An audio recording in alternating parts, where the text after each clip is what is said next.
જય પતાકા સ્વામીજી મહારાજ શ્રી શ્રી રાધા ગોવિંદના ચરણમાં વંદન કરીને ભગવાનના શાશ્વત ભક્ત એવા અર્જુનજી શિલા પ્રભુપાદજી પરમ પૂજ્ય જય પતાકા સ્વામીજી મહારાજ પરમ પૂજ્ય નામાનિષ્ઠ પ્રભુજી બધા જ શિક્ષા ગુરુઓને વંદન કરીએ એક નિવેદન સાથે કે ભગવદ્ ગીતાના જ્ઞાન યજ્ઞની શરૂઆત કરી છે લેવલ 1 ના રૂપમાં અને આજે જઈ રહ્યા છે કે ભગવાનના પ્રિય ધામ એટલે કે ભગવાન પોતાના ધામની જેમાં ચર્ચા કરી રહ્યા છે એવા પૂર્ણ પુરુષોત્તમ યોગ નામના અધ્યાયની ચર્ચામાં सम्मिलित થવા માટે તો આ જ્ઞાન આપણે સારી રીતે સમજી શકાય અને આત્મસાત કરી શકાય એવી ભાવના સાથે શરૂઆત કરીએ મંગલાચરણની પ્રાર્થનાઓ દ્વારા ઓમ અજ્ઞાનાતિમિરાન્ધ્યસ્ય જ્ઞાનાંજનશલાકયા ચક્ષુરુન્મિલિतं येन तस्मै श्री गुरुवे नमः श्री चैतन्य मनोभीष्टं स्थापितं येन भूतले स्वयं रूप कदा मह्यं ददाति स्वपदान्तिकम् वन्देऽहं श्रीगुरो श्रीयुतपदकमलं श्रीगुरून् वैष्णवांश्च श्रीरूपं साग्रजातं सहगण रघुनाथान्वितं तं सजीवं साद्वैतं सावधूतं परिजनसहितं श्रीकृष्ण चैतन्य देवं श्रीराधाकृष्ण पादान् सहगण ललिता श्रीविशाखान्वितांश्च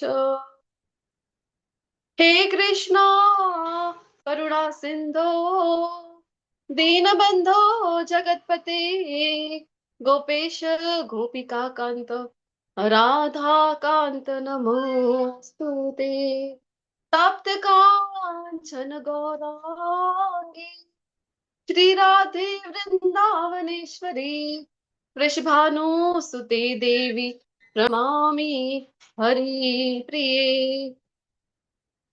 वाञ्छा कल्पतरुर्भ्यश्च कृपा सिन्धुभ्यैव च पतितानां पावनेभ्यो वैष्णवेभ्यो नमो नमः બધા વૈષ્ણવોને વિનંતી છે કે મારી સાથે જય જયકારમાં જોડાઈ જાઓ અનંત કોટી વૈષ્ણવ વૃંદ की जय श्री राधा गोविंद भगवान की जय महादेव की जय गौर निताय की जय गंतम भगवत गीता की जय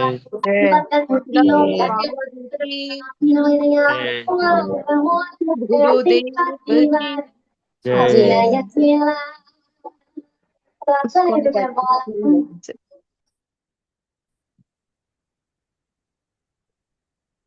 और सभी श्रोताओं की जय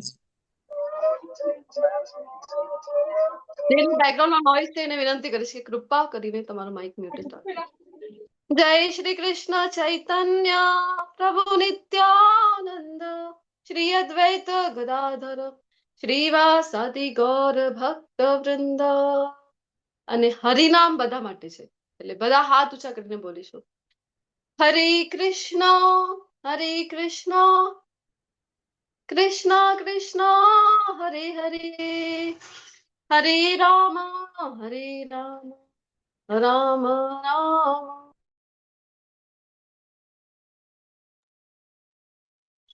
કોહોસ્ટ મ્યુટ ઓલ કરી દો તો હું મ્યુટ થઈ જાઉં છું ચલો કોઈ વાત નહીં સાથે મળીને ફરી એકવાર આપણે હરે કૃષ્ણ મહામંત્ર બોલીશું બધાને વિનંતી છે અનમ્યુટ યોરસેલ્ફ हरे कृष्ण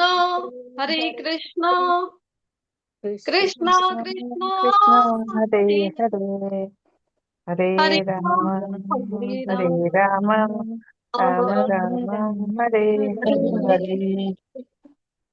हरे कृष्ण हरे कृष्ण हरे कृष्ण माताजी कृष्ण હા એડમિન કોર્સ ને વિનંતી છે ગ્રુપમાં મેસેજ મૂકી દો ફરીથી એકવાર ક્લાસ શરૂ થઈ ગયું છે એનું પાર્ટિસિપન્ટ જોડાઈ શકે ચલો શરૂઆત કરીએ આજના અધ્યાયની અધ્યાય 15 એની પહેલા આપણે 14મો અધ્યાય ભણીને આવ્યા છે એનું નામ જણાવો તમે ગુણત્રય વિભાગ યોગ ગુણત્રય વિભાગ યોગ ગઈકાલે જ આપણે 14મો અધ્યાય ભણ્યા હતા પ્રકૃતિના 3 ગુણો તો કયા ગુણોની ચર્ચા હતી? કયા ગુણો? સત્વ, રજસ અને તમસ. જી, સત્વગુણ, રજોગુણ અને તમોગુણ આપણે બહુ ડિટેલમાં ભણીને આવ્યા છીએ ગઈકાલના અધ્યાયમાં. તો ગઈકાલના અધ્યાયમાં આટલું બધું ભણ્યા શું કામ? તો આપણને ખબર પડી કે આપણી સ્થિતિ ક્યાં છે અત્યારે. અત્યારે કયા ગુણનો પ્રભાવ આપણા ઉપર વધારે છે. તો આપણે જોઈ રહ્યા હતા 12મા અધ્યાયથી છે. 12મા અધ્યાયમાં આટલા બધા ગુણોનું વર્ણન હતું. આવા ગુણો હોય તો એ ભક્ત મને પ્રિય છે, આવા બધા ગુણો છે તો એ ભક્ત મને પ્રિય છે. ભગવાન વારંવાર જણાવી રહ્યા હતા.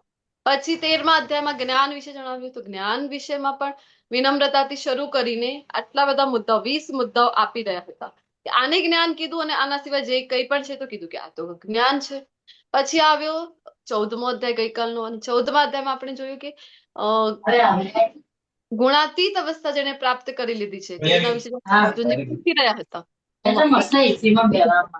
કૃષ્ણ. હરે કૃષ્ણ. ઉર્વી માતાજી, તમારું માઇક ચાલુ છે.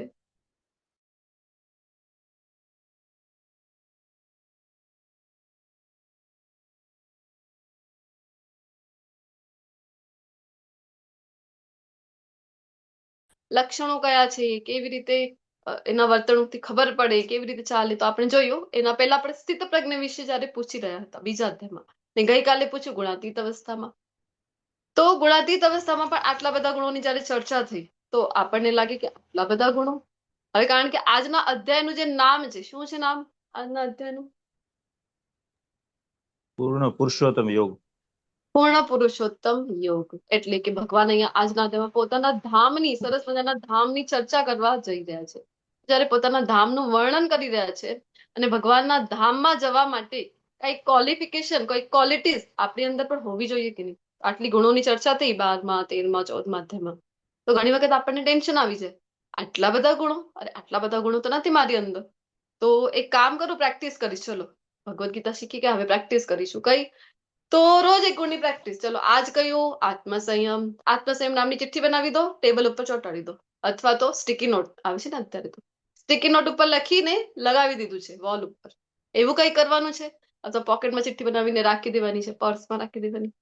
આવું કરવાનું છે તો નહીં.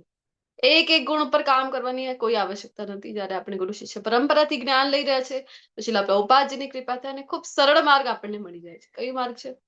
તો એક તો ગુરુદેવ દ્વારા જે પણ નિયમોનું પાલન માટે સૂચના આપી છે, નિયમોનું પાલન કરીને. બીજો સૌથી સરળ અને કલયુગ માટે જે અલ્ટિમેટ કીધું છે એ છે શું છે? ઉદ્ધાર કરનારું કલયુગમાં જપ યજ્ઞ શ્રેષ્ઠ. કયું યજ્ઞ? હરે કૃષ્ણ, હરે કૃષ્ણ. જપ યજ્ઞ કૃષ્ણ કૃષ્ણ, અને હરે ભક્તિ માર્ગ. જપ યજ્ઞ રોજ કરીએ છીએ ને આપણે ક્લાસની પાસે. જપ યજ્ઞ આજ અલ્ટિમેટ છે.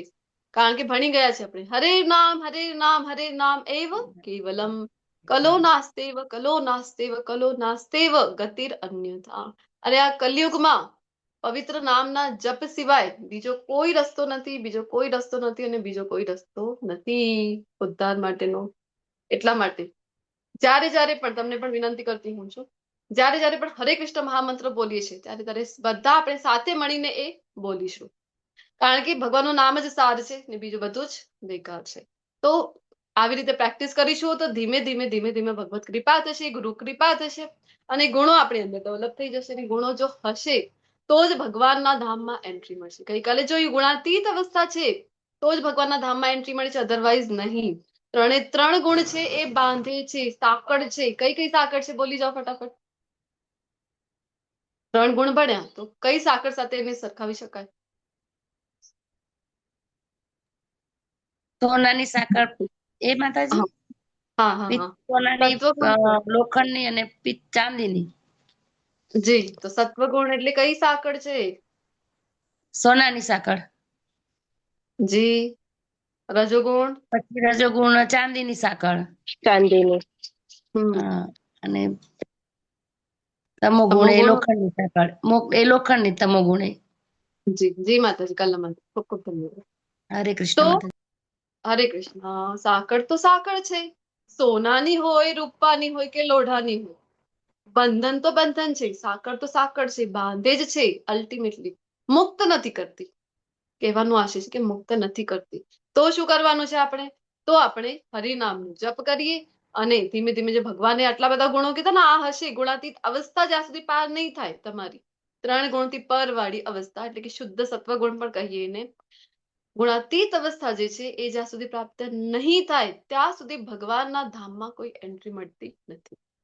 તો આજના અધ્યાયમાં ભગવાન હવે બતાવી રહ્યા છે પોતાના ધામ વિશેનું સરસ મજાનું વર્ણન. શું કામ?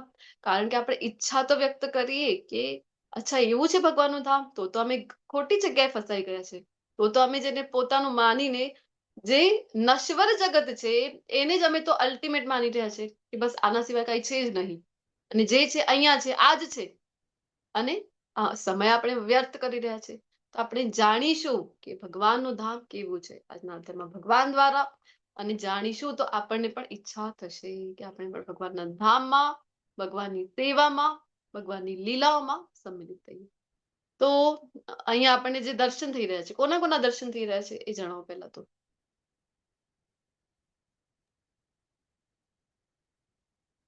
પ્રભુપાદના અને ભગવાન કૃષ્ણ. શિલા પ્રભુપાદજીના, જગતગુરુ શિલા પ્રભુપાદજી કી જય. જય. જય. તો અત્યારે લાસ્ટ તમે જોયું હશે મહાકુંભ જે ગયું, ખ્યાલ છે ને બધાને? જાન્યુઆરી ફેબ્રુઆરીમાં જ હતું ને મહાકુંભ પ્રયાગરાજ, ખ્યાલ છે કે નહીં? સાંભળ્યું છે કે નહીં? હા, મહાકુંભમાં તમને બધાને જાણીને આનંદ થશે કે જગતગુરુ ની ઉપાધિથી સન્માનિત કરવામાં આવ્યા હતા શિલા પ્રભુપાદજીને. ત્યાં પણ બધા જેટલા પણ અખાડાઓ છે એ બધાના દ્વારે. તો શિલા પ્રભુપાદજી જગતગુરુ છે, અને જ્યાં સુધી ગુરુની કૃપા ના થાય ત્યાં સુધી જ્ઞાન આપણને ગુરુ વિના જ્ઞાન નહીં, ગોવિંદની પ્રાપ્તિ નથી થઈ શકતી.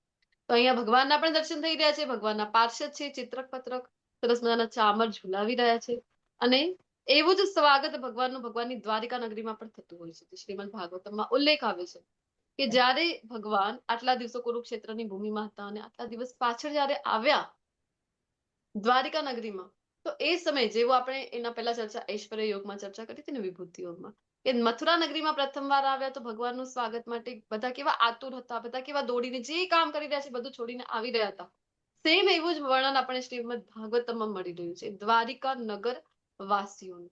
એ પણ એટલા જ પ્રસન્ન ભગવાન આવીને જેમ પોતાનું શંખ નાદ કરી રહ્યા છે. કયું શંખ છે ભગવાનનું?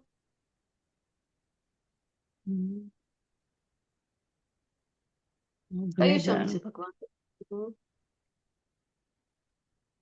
બોલો ભગવાનના શંખનું નામ. ભૂલાઈ ગયું માતાજી. કોઈને ખ્યાલ છે? પહેલા શ્લોક નામે આવે છે પંચજન્ય શંખ માતાજી. હા, પાંચજન્ય શંખ જે છે ભગવાનનું દિવ્ય શંખ.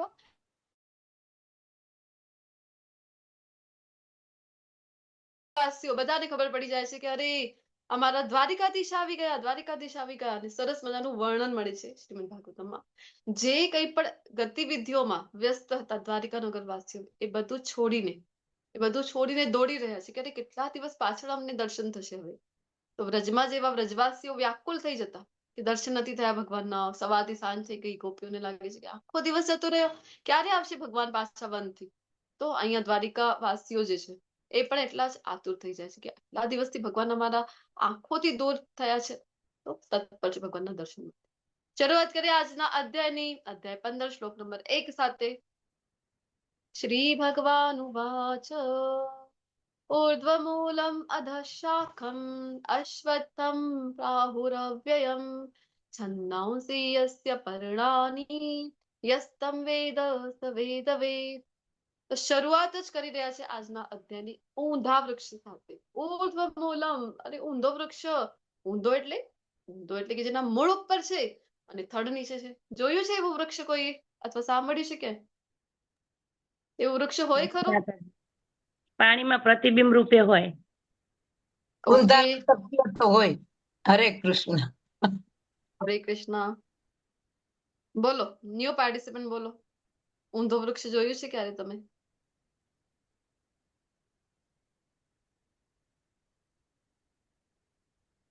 સાંભળ્યું છે ઊંધો વૃક્ષ?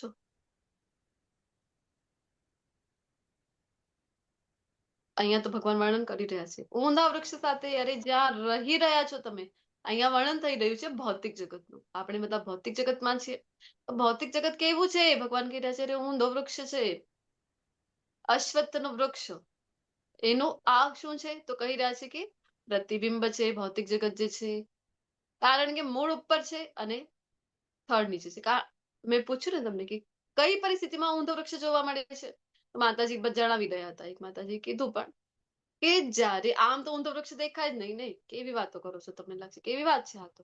કોઈ થડ ઉપર મૂળ છે નીચે થડ છે, આવું કોઈ વૃક્ષ હોઈ શકે? બોલો, જમીનમાંથી તો એને જે જરૂરી તત્વો છે એ મળે છે, જે જડ છે જે મૂળ છે એને, એટલે તો વિકસિત થાય છે. હવે ઉપર હવામાં ક્યાંથી એને પોષણ મળે? હા, તો એનો અર્થ શું થયો કે આ ઊંધો વૃક્ષ અસ્તિત્વમાં તો હોઈ ના શકે, રિયાલિટીમાં તો સંભવ જ નથી. તો આ શું છે? તો પછી ઊંધો વૃક્ષ જે દેખાઈ રહ્યું છે તો કીધું છે આ તો પ્રતિબિંબ છે. કારણ કે ઊંધો વૃક્ષ તમને ક્યારે જોવા મળી શકે? બે કન્ડિશનમાં જોવા મળી શકે છે. જો અહીંયા જોઈશું આપણે, કાં તો પાણીના પ્રતિબિંબમાં તમને ઊંધો વૃક્ષ જોવા મળે કે મૂળ ઉપર છે, અથવા તો નાના આપણે જ્યારે હતા એ સમયે જો કોઈ આપણામાંથી ઉદ્યમી હતો, ઉપદ્રવી હતો, તો એને ખ્યાલ હશે ઊંધા લટકવાનું વૃક્ષ ઉપર. અને તો પછી આપણે ઊંધા લટકી રહ્યા છે તો આપણને બધી આખી દુનિયા જ ઊંધી દેખાય ને. આપણે ત્યારે દેખાય કે અરે આ ઝાડ તો ઊંધું થઈ ગયું હવે તો, કારણ કે મૂળ ઉપર થઈ ગયો, થડ નીચે થઈ ગયો. એવી રીતે તો બંને કન્ડિશનમાં થઈ શકે કે ઊંધો વૃક્ષ દેખાઈ રહ્યું છે, પરંતુ આપણને અહીંયા ખ્યાલ હોય છે કે અમે ઊંધા લટકી રહ્યા છીએ, અથવા તો પ્રતિબિંબ છે એટલે આ ઊંધો દેખાઈ રહ્યું છે. પણ અહીંયા ભૌતિક જગતમાં તો ખ્યાલ જ નથી આપણને. આપણે ઊંધા વૃક્ષમાં છીએ, આપણે સમજવું જોઈએ કે આપણે પ્રતિબિંબમાં છીએ. આપણે વાસ્તવિક જે છે એમાં નથી, અત્યારે પ્રતિબિંબમાં છે. તો પ્રતિબિંબ છે એનો અર્થ છે કે બિંબ હશે. બિંબ હોય, કોઈ ઓરિજિનલ વસ્તુ હોય તો એનું રિફ્લેક્શન પડે. કોઈ ઓરિજિનલ કોઈ મૂળ વસ્તુ છે, બિંબ છે, તો એનું પ્રતિબિંબ પડે છે. તો હવે આ ઓરિજિનલ વસ્તુ કઈ છે, મૂળ વસ્તુ કઈ છે, એકચ્યુઅલ વસ્તુ કઈ છે? કઈ છે બોલો? ગોલોક વૃંદાવન ધામ.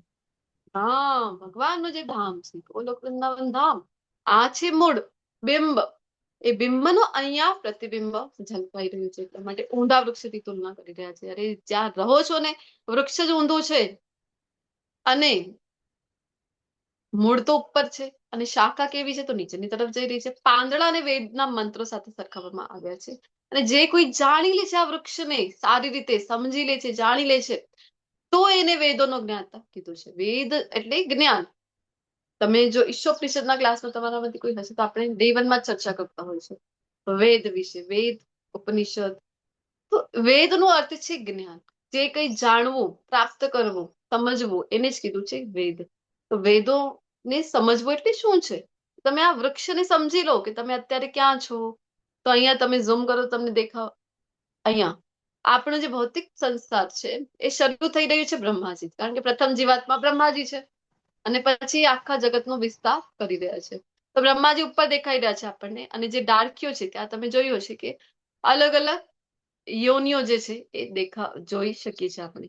અલગ અલગ યોનિઓ છે, અને જે મુજબના આપણે અહીંયા જો પવિત્ર પાયસેક્સ છે, યજ્ઞ વગેરે કરી રહ્યા છે, તો સેન્સ ઓબ્જેક્ટ છે કે તમારે ઇન્દ્રિય તૃપ્તિ માટે કોઈ કાર્ય કરી રહ્યું છે, તો જે મુજબના કાર્ય કરશો એવાનો અર્થ છે.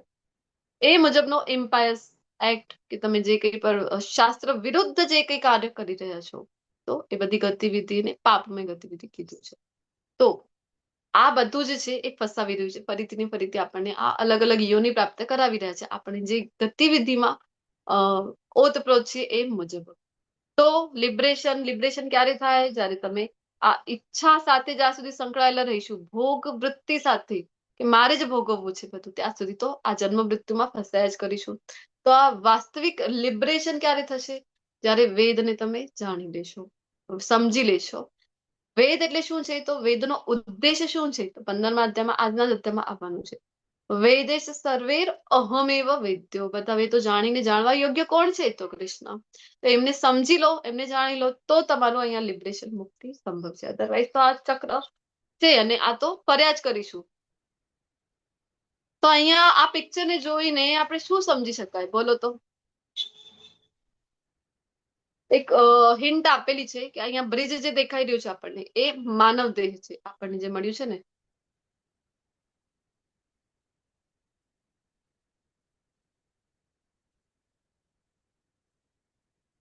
બોલો બોલો. પિક્ચર દેખાય છે ને બધાને? દેખાય છે? હા દેખાય છે માતાજી. તો શું સમજી શકાય આ પિક્ચર જોઈને? શું દેખાઈ હરે રહ્યું છે? કૃષ્ણ માતાજી. હા, હરે હરે કૃષ્ણ. કૃષ્ણ. હા, આ જે દુનિયા છે ને, એટલે આમાં તો દેખાઈ રહ્યું છે એક પુલ છે આ, અને પુલની પેલે પાર જવા માટે જે ઘર છે એને જવા માટે એક રસ્તો છે જે પુલ દ્વારા આપણે ત્યાં પાર કરીને જઈ શકીએ. પણ આ પુલને છે ને એ ભૌતિક જગત સાથે સરખાવ્યું છે, અને જે આ ઘર છે એ આપણું ગોલોક ધામ છે એવી રીતે સમજવાનું છે. હરે કૃષ્ણ. હરે કૃષ્ણ. ખૂબ ખૂબ ધન્યવાદ લાંગી પદ્મા માતાજી. હા, કોઈને એડ કરવું છે હજી કઈ? ઓકે. હરે તો કૃષ્ણ. આપણે હા, જે ભૌતિક જગત છે, આ જે પુલ છે, એ ભૌતિક જગત પર આપણે મતલબ આપણે એના માયામાં પડ્યા છે. આપણે એટલે બ્રિજના માંડવના બ્રિજ પર તમે ઘર બસાવી લીધું હોય બ્રિજ પર જ, તો એના જેવું આપણે જીવી રહ્યા છે. એકચ્યુઅલી બ્રિજ આપણે બ્રિજ છે આપણે ગોલોક વૃંદાવન ધામ જવા માટેનો, પણ આપણે બ્રિજ પર જ આપણે વસવાટ કરી લીધો છે કે આપણે ત્યાં જ આપણે ગમે છે ભૌતિક જગતમાં. જી માતાજી. ખૂબ સુંદર. ખૂબ ખૂબ ધન્યવાદ હરાપ્રિય માતાજી. તો બે થડ દેખાઈ રહ્યા છે. એક તો આપણને તો એક બાજુ એક તમને દેખાઈ રહ્યું છે ને, વચમાં પુલ છે અને બીજી બાજુ એક થડ ઉપર સરસ મજાનું ઘરે દેખાઈ રહ્યું છે. તો આ જે પહેલું થડ છે ને, આ છે 84 લાખ યોનિઓ. ભૌતિક જગત 84 લાખ યોનિઓની. આમાંથી પણ જ્યારે આપણને આ બ્રિજ મળ્યું છે, તો બ્રિજ ને સરખાવી શકાય છે આપણે માનવ દેહ. તો જ્યારે જ્યારે માનવ દેહ મળેલું છે આપણને, એ બિલકુલ પણ કોઈ સહેજ વાત નથી. ગોસ્વામીજી કહે છે રામચરિતમાનસમાં, શું કહે છે? બડે ભાગ માનુષ તન પાવા, સુર દુર્લભ સદ ગ્રંથ નિગાવા. બડે ભાગ માનુષ તન પાવા. કોઈ સરળ સહજ વાત નથી કે માનવ દેહ આપણને મળી ગયું છે ને આપણે એને એટલું કેઝ્યુઅલી લઈ લીધું છે કે બસ લાઈફ એટલે શું? તો કોઈ કહે તો જિંદગી ના મિલેગી દોબારા. અરે જે છે અહીંયા છે, ખાવાનું પીવાનું અને મજાની લાઈફ, એવું આપણે કહેતા થઈ ગયા છે. તો જે માતાજી વર્ણન કરી રહ્યા હતા અત્યારે, હરાપ્રિય માતાજી કહી રહ્યા છે કે બ્રિજ મળ્યું છે. શું કામ? કે અરે બ્રિજ મળ્યું છે તો પાર કરીને જતા રહો. પણ આપણે શું કરી રહ્યા છીએ? બ્રિજ ઉપરથી પાર કરવાને બદલે બ્રિજ ઉપર જો ઊભો હોય કોઈ વ્યક્તિ અહીંયા, તો સરસ મજાનો દૃશ્ય એને દેખાઈ રહ્યું છે ને, સરસ મજાની હવા વાદળા દેખાઈ રહ્યા છે, પવન ઠંડુ ઠંડુ આવી રહ્યું છે, અને નીચે નદી છે. કેવું દૃશ્ય છે! તો બ્રિજ ઉપર દૃશ્ય સારું હોય તો એવું નથી કે આપણે ત્યાં જ રહી જઈએ. માતાજીએ કીધું ને કે ઘર જ ત્યાં બનાવી લો. આ થઈ શકે? બ્રિજ ઉપર ઘર બનાવીને રહી લઈએ આપણે? Is it possible? તો આ સંભવ નથી, અને કોઈ આમાં લોજિક પણ નથી આ વાતમાં. પણ આપણે કરી એ જ રહ્યા છે. આપણે તો અહીંયા એન્જોય કરી રહ્યા છે. અરે કોઈક વખત વરસાદ આવશે, એટલું વરસાદ આવશે, આંધી તુફાન આવી જશે, તો શું કરશો? કચ્છમાં આવ્યું હતું ને લાસ્ટ, વિપરજોય નામનું, પણ પછી ટર્ન લઈ લીધું ગુજરાત બાજુ. તો આવો આંધી તુફાન આવી જશે તો ઘણી બધી છે, કહેવાય કે પ્રાકૃતિક આપદાઓ વિપદાઓ આવી જશે. ખૂબ તાડ તડકો થઈ જશે. હવે ઠંડીના દિવસ ખતમ થયા નહીં કે ગ્રીષ્મ ઋતુમાં પ્રવેશ કરવા જઈ રહ્યા છીએ આપણે. મેં તમને કીધું તો અમે તો જ્યાં જે બાજુ રહી રહ્યા છીએ અહીંયા તો બહુ જ ઇઝીલી 50 ની આસપાસ થતું હોય છે ટેમ્પરેચર. તો વિચાર કરો, અહીંયા તમે રહેવા ઈચ્છો છો ત્યારે તમે શું કરશો આવી જયારે પરિસ્થિતિ આવશે ત્યારે? તો તમારી પાસે એક ઉપાય છે કે બ્રિજને પાર કરી લો, સરસ મજાનું ઘર છે સામે, એમાં પ્રવેશ કરી લો ને આરામપૂર્વક રહી શકો છો. કોઈ ચિંતા નહીં. હવે બાજ ગમે તેટલી વરસાદ આવી જાય, ગમે તેટલું તાડ તડકો હોય, અરે કોઈ હિંસક પશુઓનો પણ અહીંયા ભય નથી. આપણે કરી રહ્યા છીએ કે અહીંયા જ ઘર વસાવવાની તૈયારીમાં છીએ. અરે અહીંયા જ મજા છે. જે કઈ છે આપણે કરવું એ છે કે માનવ દેહ જયારે મળ્યું, બડે ભાગ માનુષ તન પાવા જયારે થઈ ગયું આપણી સાથે, તો એનો ઉદ્દેશ્ય જાણીએ કે શું કામ મળ્યું માનવ દેહ, અને એનો હાયર પર્પઝ ઓફ લાઈફ શું છે, અલ્ટિમેટ ગોલ ઓફ લાઈફ શું છે, એ જાણીએ, સમજીએ, ભગવદ્ ગીતાના શરણે આવીએ, શાસ્ત્રોના શરણે, ભગવાન ગુરુ અને ગોવિંદના શરણે આવીએ, અને બીજી બાજુ જે ઘર છે સરસ મજાનું, એમાં પ્રવેશ ગોલોક વૃંદાવન ધામ સાથે જેને સરખાવવામાં આવે છે. આગળ કહી રહ્યા છે કે આ વૃક્ષની શાખાઓ કેવી છે? તો ઉપર જઈ રહી છે તથા નીચે પણ પ્રસરેલી છે, અને ભૌતિક જગતના ત્રણેય ગુણો દ્વારા પોષણ પામે છે. શાખા ઉપર નીચે સતત જઈ રહી છે, ભૌતિક ગુણો એને પોષણ આપી રહ્યા છે. હવે ભૌતિક ગુણો એટલે ગઈકાલે જે આપણે ભણીને આવ્યા છે, કયા કયા છે? ફટાફટ બોલી જાઓ. પ્રકૃતિના ત્રણ સત્વ રજસ ને તમસ. હા જી ધન્યવાદ શશી માતાજી. તો પ્રકૃતિના 3 ગુણો એને પોષણ આપી રહ્યા છે. એટલે કે ગઈકાલે ભણી ગયા. આમ તો જે મુજબ ગુણો સિલેક્ટ કરીશું એ મુજબ આપણી વર્તણૂક થશે, વ્યવહાર થશે, કર્મ થશે અને એ મુજબ જ આપણે જે ગુણનો પ્રાધાન્ય છે એના મુજબ જ આગળ પરિણામ આપણને મળે છે. ઘણા લોકોને થાય આટલું બધું ગઈકાલના અધ્યાયમાં ભણ્યા, અચ્છા બાંધે છે, 3 ગુણ બાંધે છે, આ ગુણમાં અવસ્થિત થઈશું તો શું થશે, બીજા ગુણમાં અવસ્થિત તો શું થાય, 3 ગુણમાં અવસ્થિત છો તો અલ્ટિમેટલી તો બંધન જ છે, મુક્ત નથી થવાતું. તો ઘણી વખત લાગે કે અરે આવું કેવું છે, આવા બધા નિયમો આ ભગવાને આપ્યા, ભગવાન કઠોર છે, કેટલા કઠોર છે જુઓ તો, આટલા બધા બંધન, આટલા બધા નિયમો. તો ઈશ્વરોપનિષદના લાસ્ટ વર્ગમાં જેમ ચર્ચા કરી હતી તેમ કે ભગવાન કઠોર નથી, પણ નિયમ હોવા જરૂરી છે. શું કામ? તો આપણે ડિસિપ્લિનમાં રહીએ. આપણે એઝ અ પેરેન્ટ આ જ કરતા હોય ને.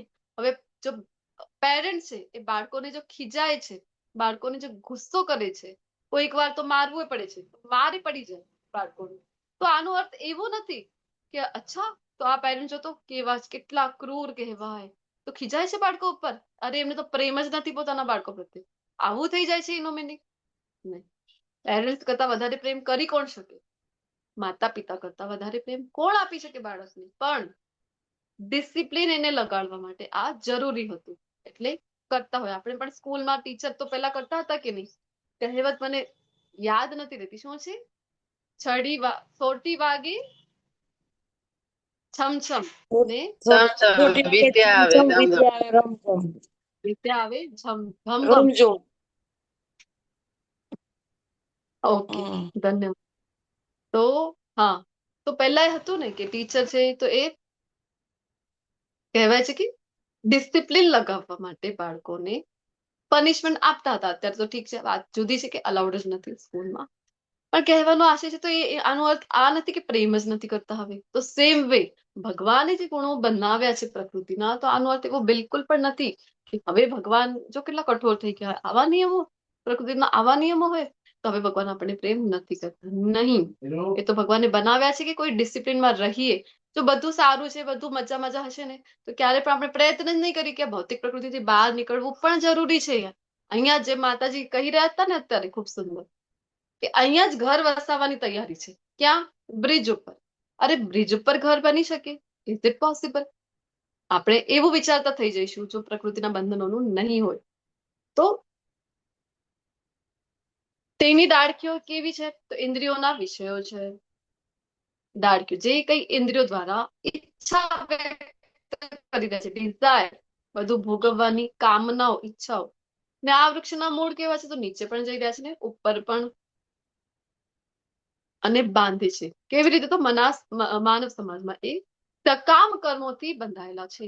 સકામ કર્મ એટલે કે ફળની આશા સાથે સંકળાયેલા જે કંઈ પણ કાર્ય કરી રહ્યા છે આપણે, એના લીધે એ ઉપર નીચે સતત આ પ્રવાસ જે છે આપણો ચાલુ છે. તો કરવાનું શું? તો ભગવાન કહે છે આ વૃક્ષના વાસ્તવિક સ્વરૂપની અનુભૂતિ આ જગતમાં કરી શકાતી નથી. કયા વૃક્ષની? જે ઓરિજિનલ છે. મેં કીધું ને તમને કે જો પ્રતિબિંબમાં આપણે છીએ, પ્રતિબિંબ જો હોય, આનો અર્થ શું છે? બિંબ હશે તો પ્રતિબિંબ હોય છે ને.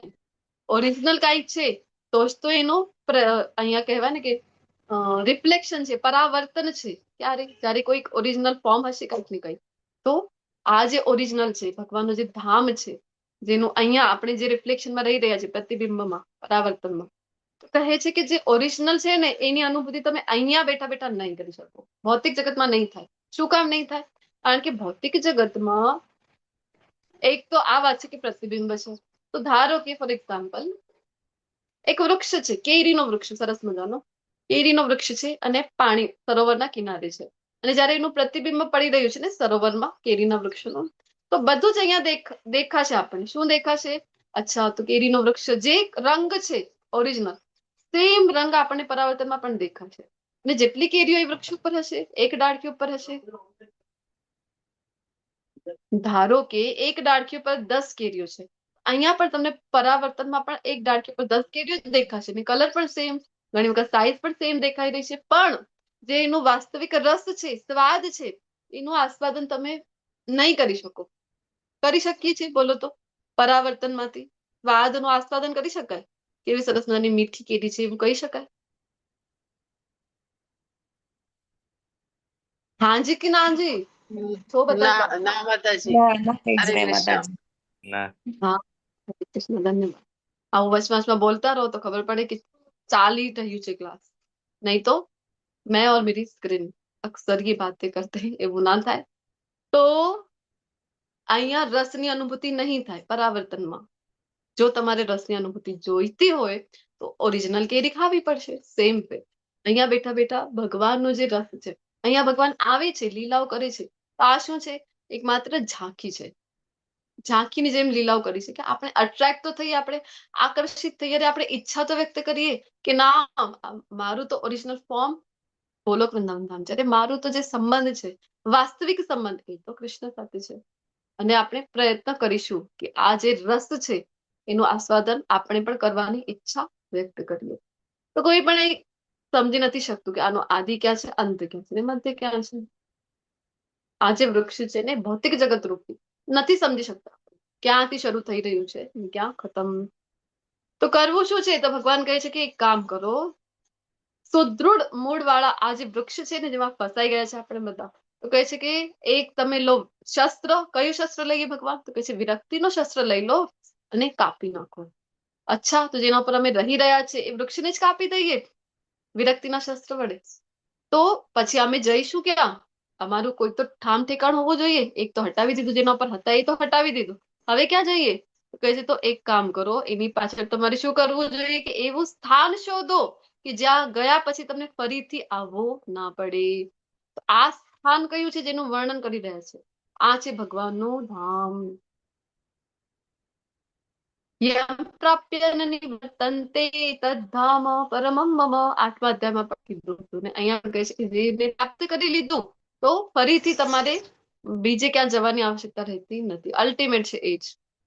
એ પ્રાપ્ત કરી લીધું. આ પ્રાપ્ત કરવાનો અર્થ છે કે હવે એ પ્રાપ્ત કર્યા પછી, એટલે કે ભગવાનનું ધામ પ્રાપ્ત કર્યા પછી કાંઈ જ પ્રાપ્ત કરવાનું બાકી નથી રહેતું. તો પરમેશ્વરનું શરણ લઈ લો. ત્યાં જઈને કરીશું શું? ધામમાં તો ભગવાનનું શરણ લો.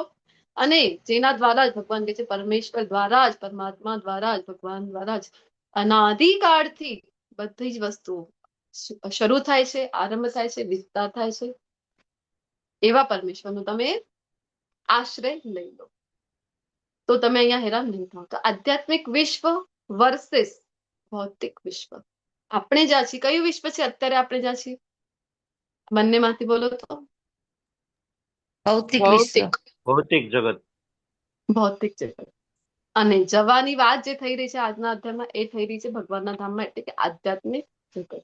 તો જોઈએ આપણે કે ફરક શું છે, શું કામ જવું જોઈએ, શું કામ ઈચ્છા કરવી જોઈએ આધ્યાત્મિક જગતમાં.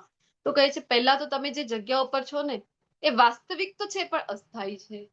ઘણા લોકો કહે છે ને કે જગત મિથ્યા બ્રહ્મ સત્ય, એવું કહેતા હોય છે ને. જગત મિથ્યા નથી, જગત પણ સત્ય છે, પણ કેવું છે?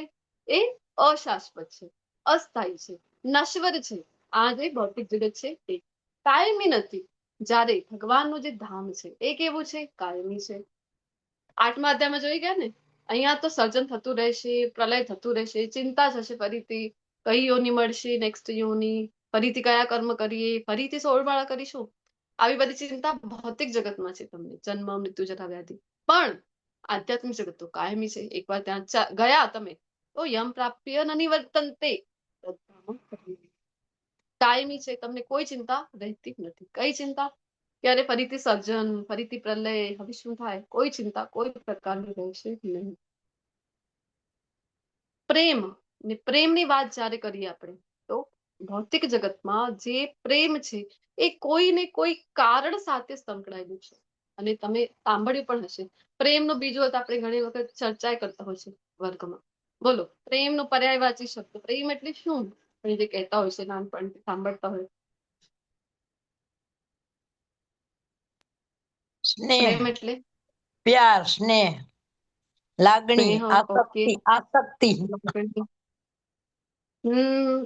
આસક્તિ હોય, જે જે જે વસ્તુમાં આસક્તિ હશે ને એ બંધન રૂપ થઈ જશે, બાંધી દેશે તમને, મુક્ત ક્યારે નહીં થવા દે. અરે પ્રેમ એટલે શું? કોઈ પૂછે પ્રેમ એટલે શું, તો શું કહેતા હોય આપણે?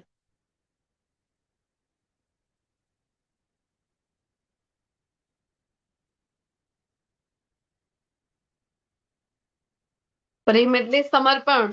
કેમ ભૂલી ગયા? આપણે સાંભળતા હોય છે ને દરેક વખતે, પ્રેમ એટલે સમર્પણ. સમર્પણ. તો મતલબ કે અહીંયા પોતાની કોઈ ઈચ્છા જ નથી હવે. જેને પ્રેમ કરીએ છે એની જ ઈચ્છા અલ્ટિમેટ.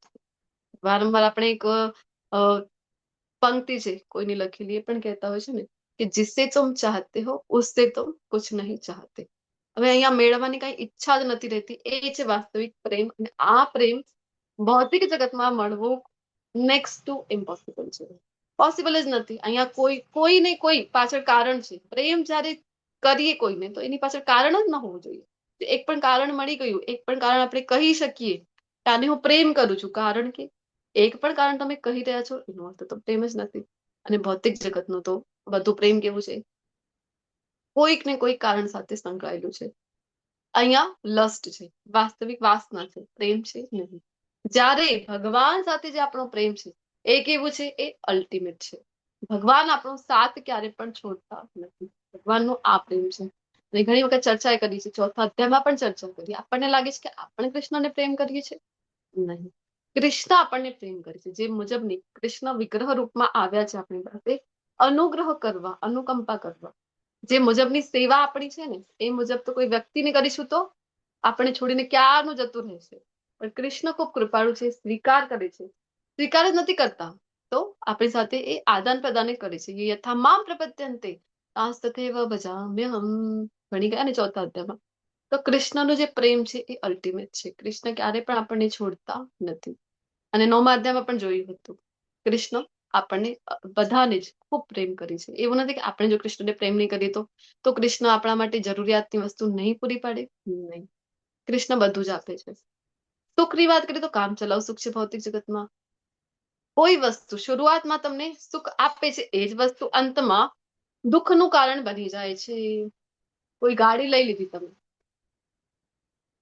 કોઈ વસ્તુ લઈ લો અહીંયા, અથવા કોઈ પણ વસ્તુ લઈ લો. ગાડી લીધી તમે, પહેલા જે ગાડી હતી તમને લાગશે કે અચ્છા મારી પાસે મારુતિ હતી, હવે તો ફોર્ચ્યુનર મળી જાય તો કઈ વાત બને. ફોર્ચ્યુનર લઈ લીધી, હવે ફોર્ચ્યુનર તો આવી ગઈ, હવે કઈ જોઈએ તો કહે છે કે 4 પંગડી વાળી ઓડી મળી જાય મને, તો એ મળી ગઈ. તો હવે લંબરગીની ચલાઈ જાનિયો. તો મતલબ કે ઈચ્છાઓ જે છે એ આપણી એક તો અનંત છે, અનંત ડિઝાયર છે તમારી. એક પૂરી થઈ ગઈ ને તમે સુખી નહીં.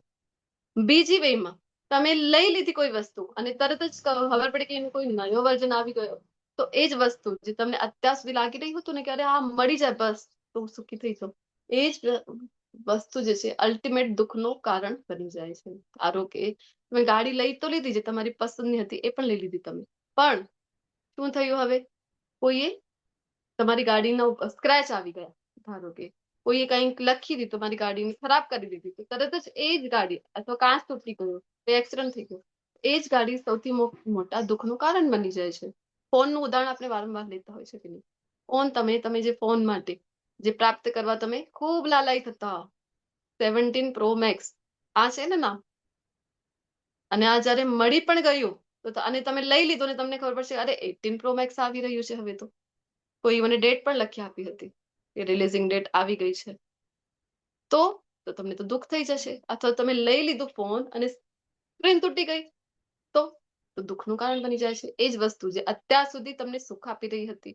કોઈ વસ્તુ લઈ લો, ખાવાની કોઈ વસ્તુ લઈ લો, ધારો કે ગુલાબજામુન ખૂબ પ્રિય છે તમારી, ગુલાબજામુન ખાઈ લીધા, કેટલા ખાધા? 4 ખાઈ લીધા. હવે કોઈ ખાઓ 8 ખાઈ લીધા, 10 ખાઈ લીધા, કોઈ 11મું ખવડાવી દે તો હવે ઉલટી જ આવી જશે તમને. તો જે વસ્તુ સુખનું કારણ હતી પહેલા, જે સુખ આપી રહી હતી, એ જ અલ્ટિમેટલી દુઃખનું કારણ બની જાય છે. કારણ કે અહીંયાના સુખ જ એવા છે, કામ ચલાવ સુખ છે, ટેમ્પરરી સુખ છે.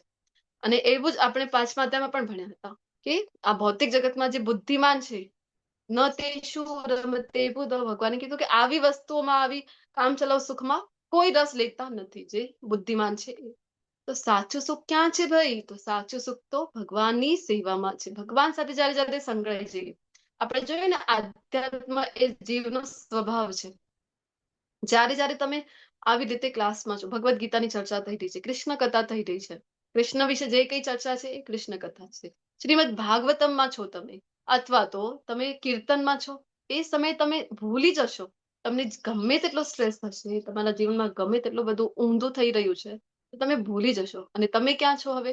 હવે માત્ર કૃષ્ણ સાથે જ્યારે જ્યારે જોડાઈએ ને આપણે, ત્યારે જ વાસ્તવિક આનંદની અનુભૂતિ થઈ શકે છે, અધરવાઇઝ નથી. સંસારમાં આપણો પ્રોબ્લેમ જ એ છે કે આ સંસારમાં સુખ શોધી રહ્યા છે. સંબંધોની વાત કરીએ તો અહીંયાના બધા સંબંધો કામચલાઉ છે. આપણને લાગે કે ના, મારી પત્ની, મારા બાળકો તો ક્યાં સુધી સાથ આપી શકે છે? મારી પ્રોપર્ટી જેના માટે આખો લાઈફ ટાઈમ દરમિયાન તમે આટલો તમારો કિંમતી સમય એના પાછળ જ તમે દોડતા રહ્યા. પણ ધારો કે મૃત્યુ થઈ જાય તો કેટલો સમય સુધી સાથ આપી શકે છે? પત્ની છે તો ઘરના ઉંબરડા સુધી, બાળકો છે તો વધુમાં વધુ સ્મશાન ભૂમિ સુધી, ને પ્રોપર્ટી ક્યાં રહેશે? કહેવાય છે ને, એટલે જ તો આખા વિશ્વની જીતનાર જે હતું એને કીધું ને, હાથ બહાર રાખવા માટે કીધું હતું સિકંદરે. શું કામ? કારણ કે બધાને ખબર પડે કે આખો વિશ્વ જીતી લો તમે તો પણ તમે સાથે તો એક રૂપિયો પણ લઈ જતા નથી. કબ્ર મેં જેઠ નહીં હોતી, કહેવાય છે ને. તો સંબંધો અહીંયાના એવા છે, કોઈ કામ નહીં લાગે તમારે. કહેવાનો આશય એ છે, તમને અત્યાર સુધી જે તમને મળવા માટે આટલા તત્પર હતા, જેવું મૃત્યુ થઈ ગયું તો તરત જ નામે બદલાઈ જશે. નામથી આપણને બોલાવવામાં નથી આવતા. આપણને શું કહેવાય છે? Body, dead body. અને ઘરે જઈને બધા તરત જ સ્નાન કરતા હોય છે. શું કામ? અરે આનું આત્મા છે એ અમને ના વળગી પડે, આટલા માટે. અત્યાર સુધી જે વળગી પડવા આપણને તત્પર હતા, એ હવે આપણી આત્માથી ડરી રહ્યા છે. આ છે અહીંયાના સંબંધો. અને સાચો સંબંધ તો પછી કોની સાથે છે? કૃષ્ણ. કૃષ્ણ આપણો સાથ ક્યારે પણ છોડતા નથી. ઇવન મૃત્યુ એ થઈ જાય, નેક્સ્ટ બર્થ પણ મળી જાય, અધમથી અધમ યોની પ્રાપ્ત કરી લો તો પણ કૃષ્ણ આપણો સાથ છે એ ક્યારેય છોડતા નથી. એટલે જ તો મીરાબાઈ નું ખૂબ સુંદર પદમાં ગાય છે કે મીરાબાઈ, यह संसार सकल जग झूठा, झूठा कुल नाता. તો પછી કોઈએ પૂછ્યું, મીરાબાઈ આ બધું જ છૂટું છે, બધું ખોટું છે, અહીંયા બધા છે સંબંધીઓ બધા જ ખોટા છે, તો સાચું કોણ છે? તો મીરાબાઈ કહે છે, मीरा के प्रभु गिरधर नागर हरि चरणा चितराची गिरधर जन्म मरण रासाथी. અરે સાચું તો એક જ છે. કોણ? ગિરધર. ગિરધર જન્મ મરણ રા સાથી પદનું નામ જ આવે છે. તો બધા જ શુદ્ધ ભક્તો જાણે છે કે વાસ્તવિક સંબંધ કોની સાથે છે? આપણો કૃષ્ણ. આના સિવાય કોઈ નહીં. ગિરધર, આના સિવાય કોઈ નહીં. અહીંયા કેવું છે? માત્ર ઉદાસી ને ઉદાસી. શેર માર્કેટ થોડુંક અપડાઉન થઈ ગયો, થઈ ગઈ ઉદાસી. કોરોના જેવી મહામારી આવી ગઈ વિશ્વભરમાં, જે પ્રસરી ગઈ હતી, એવું પેન્ડેમિક, તરત જ ઉદાસી છે. નવા નવા વાયરસ તો આવ્યા જ કરે છે દર વર્ષે. અથવા તો તમે જે કે બિઝનેસ હતું અચાનકથી સારું ચાલી રહ્યું હતું ને ઠપ થઈ ગયું એકદમથી રાતોરાત, ઉદાસી છે. કોઈને કોઈ કારણ, સતત કોઈને કોઈ ચેલેન્જીસ આપણે કહેતા હોય છે ને છે, અને જેના કારણે આપણે ઉદાસ થઈ જતા હોય છે. પણ ભગવાનના ધામમાં આવી કોઈ ઉદાસી રહેતી નથી. એ સૌથી ઇમ્પોર્ટન્ટ જે છે એ છે કે 4 વાસ્તવિક સમસ્યા જે અહીંયા હાજર છે ને ત્યાં ગેરહાજર. એ કઈ છે? બોલો.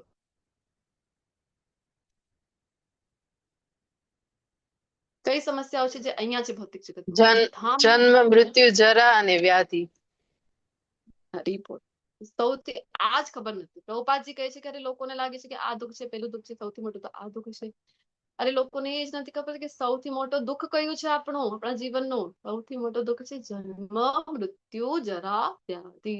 દુઃખ દોષાનું દર્શનમ. એટલે જ કીધું હતું કે આજે આ બધામાં જે દુઃખની અનુભૂતિ કરે છે, દુઃખનું દર્શન કરે છે, એ જ જ્ઞાની કહેવાય. અધરવાઇઝ અજ્ઞાન છે. જો તમે આ વાતને નથી સમજી શક્યા કે જન્મ, મૃત્યુ, જરા, વ્યાધિ તો દુઃખ આપનાર છે. જન્મની વાત આપણે વારંવાર કરતા હોય છે. યુટ્યુબ ઉપર તમને વિડીયો મળી જશે કે શ્રીમદ ભાગવતમાં જે મુજબનું વર્ણન છે, જન્મના સમય એક ભ્રૂણ જ્યારે પ્રાર્થનાઓ કરી રહ્યો છે ગર્ભમાં. શું કામ? કારણ કે એટલી બધી વેદના છે એને ગર્ભની અંદર. આમ કહેવાય છે ને કે એ તો આપણે માનવ ગર્ભની વાત કરી રહ્યા છે. વિચાર કરો, બીજી તો કેટલી બધી યોનિઓ છે અને કેટલું બધું કષ્ટપ્રદ છે જન્મ લેવું જ કોઈ પણ યોનિઓમાં. જો માનવ દેહમાં આટલું અઘરું છે, આટલું પેઇનફુલ છે, વેદનાયુક્ત છે. માતાને જેટલી વેદના થઈ રહી છે એટલું જ એ બાળકને પણ વેદના થઈ રહી છે. તો વિચાર કરો, એ સમયે નરક સાથે સરખામણી કરવામાં આવે છે ને ગર્ભને. તો ઊંધા લટકાવવામાં આવે, આપણને કોઈ ઊંધો થોડીક વાર લટકાવી દે, આમ હાથ પગ બાંધીને, તો કેવું ફીલ થાય?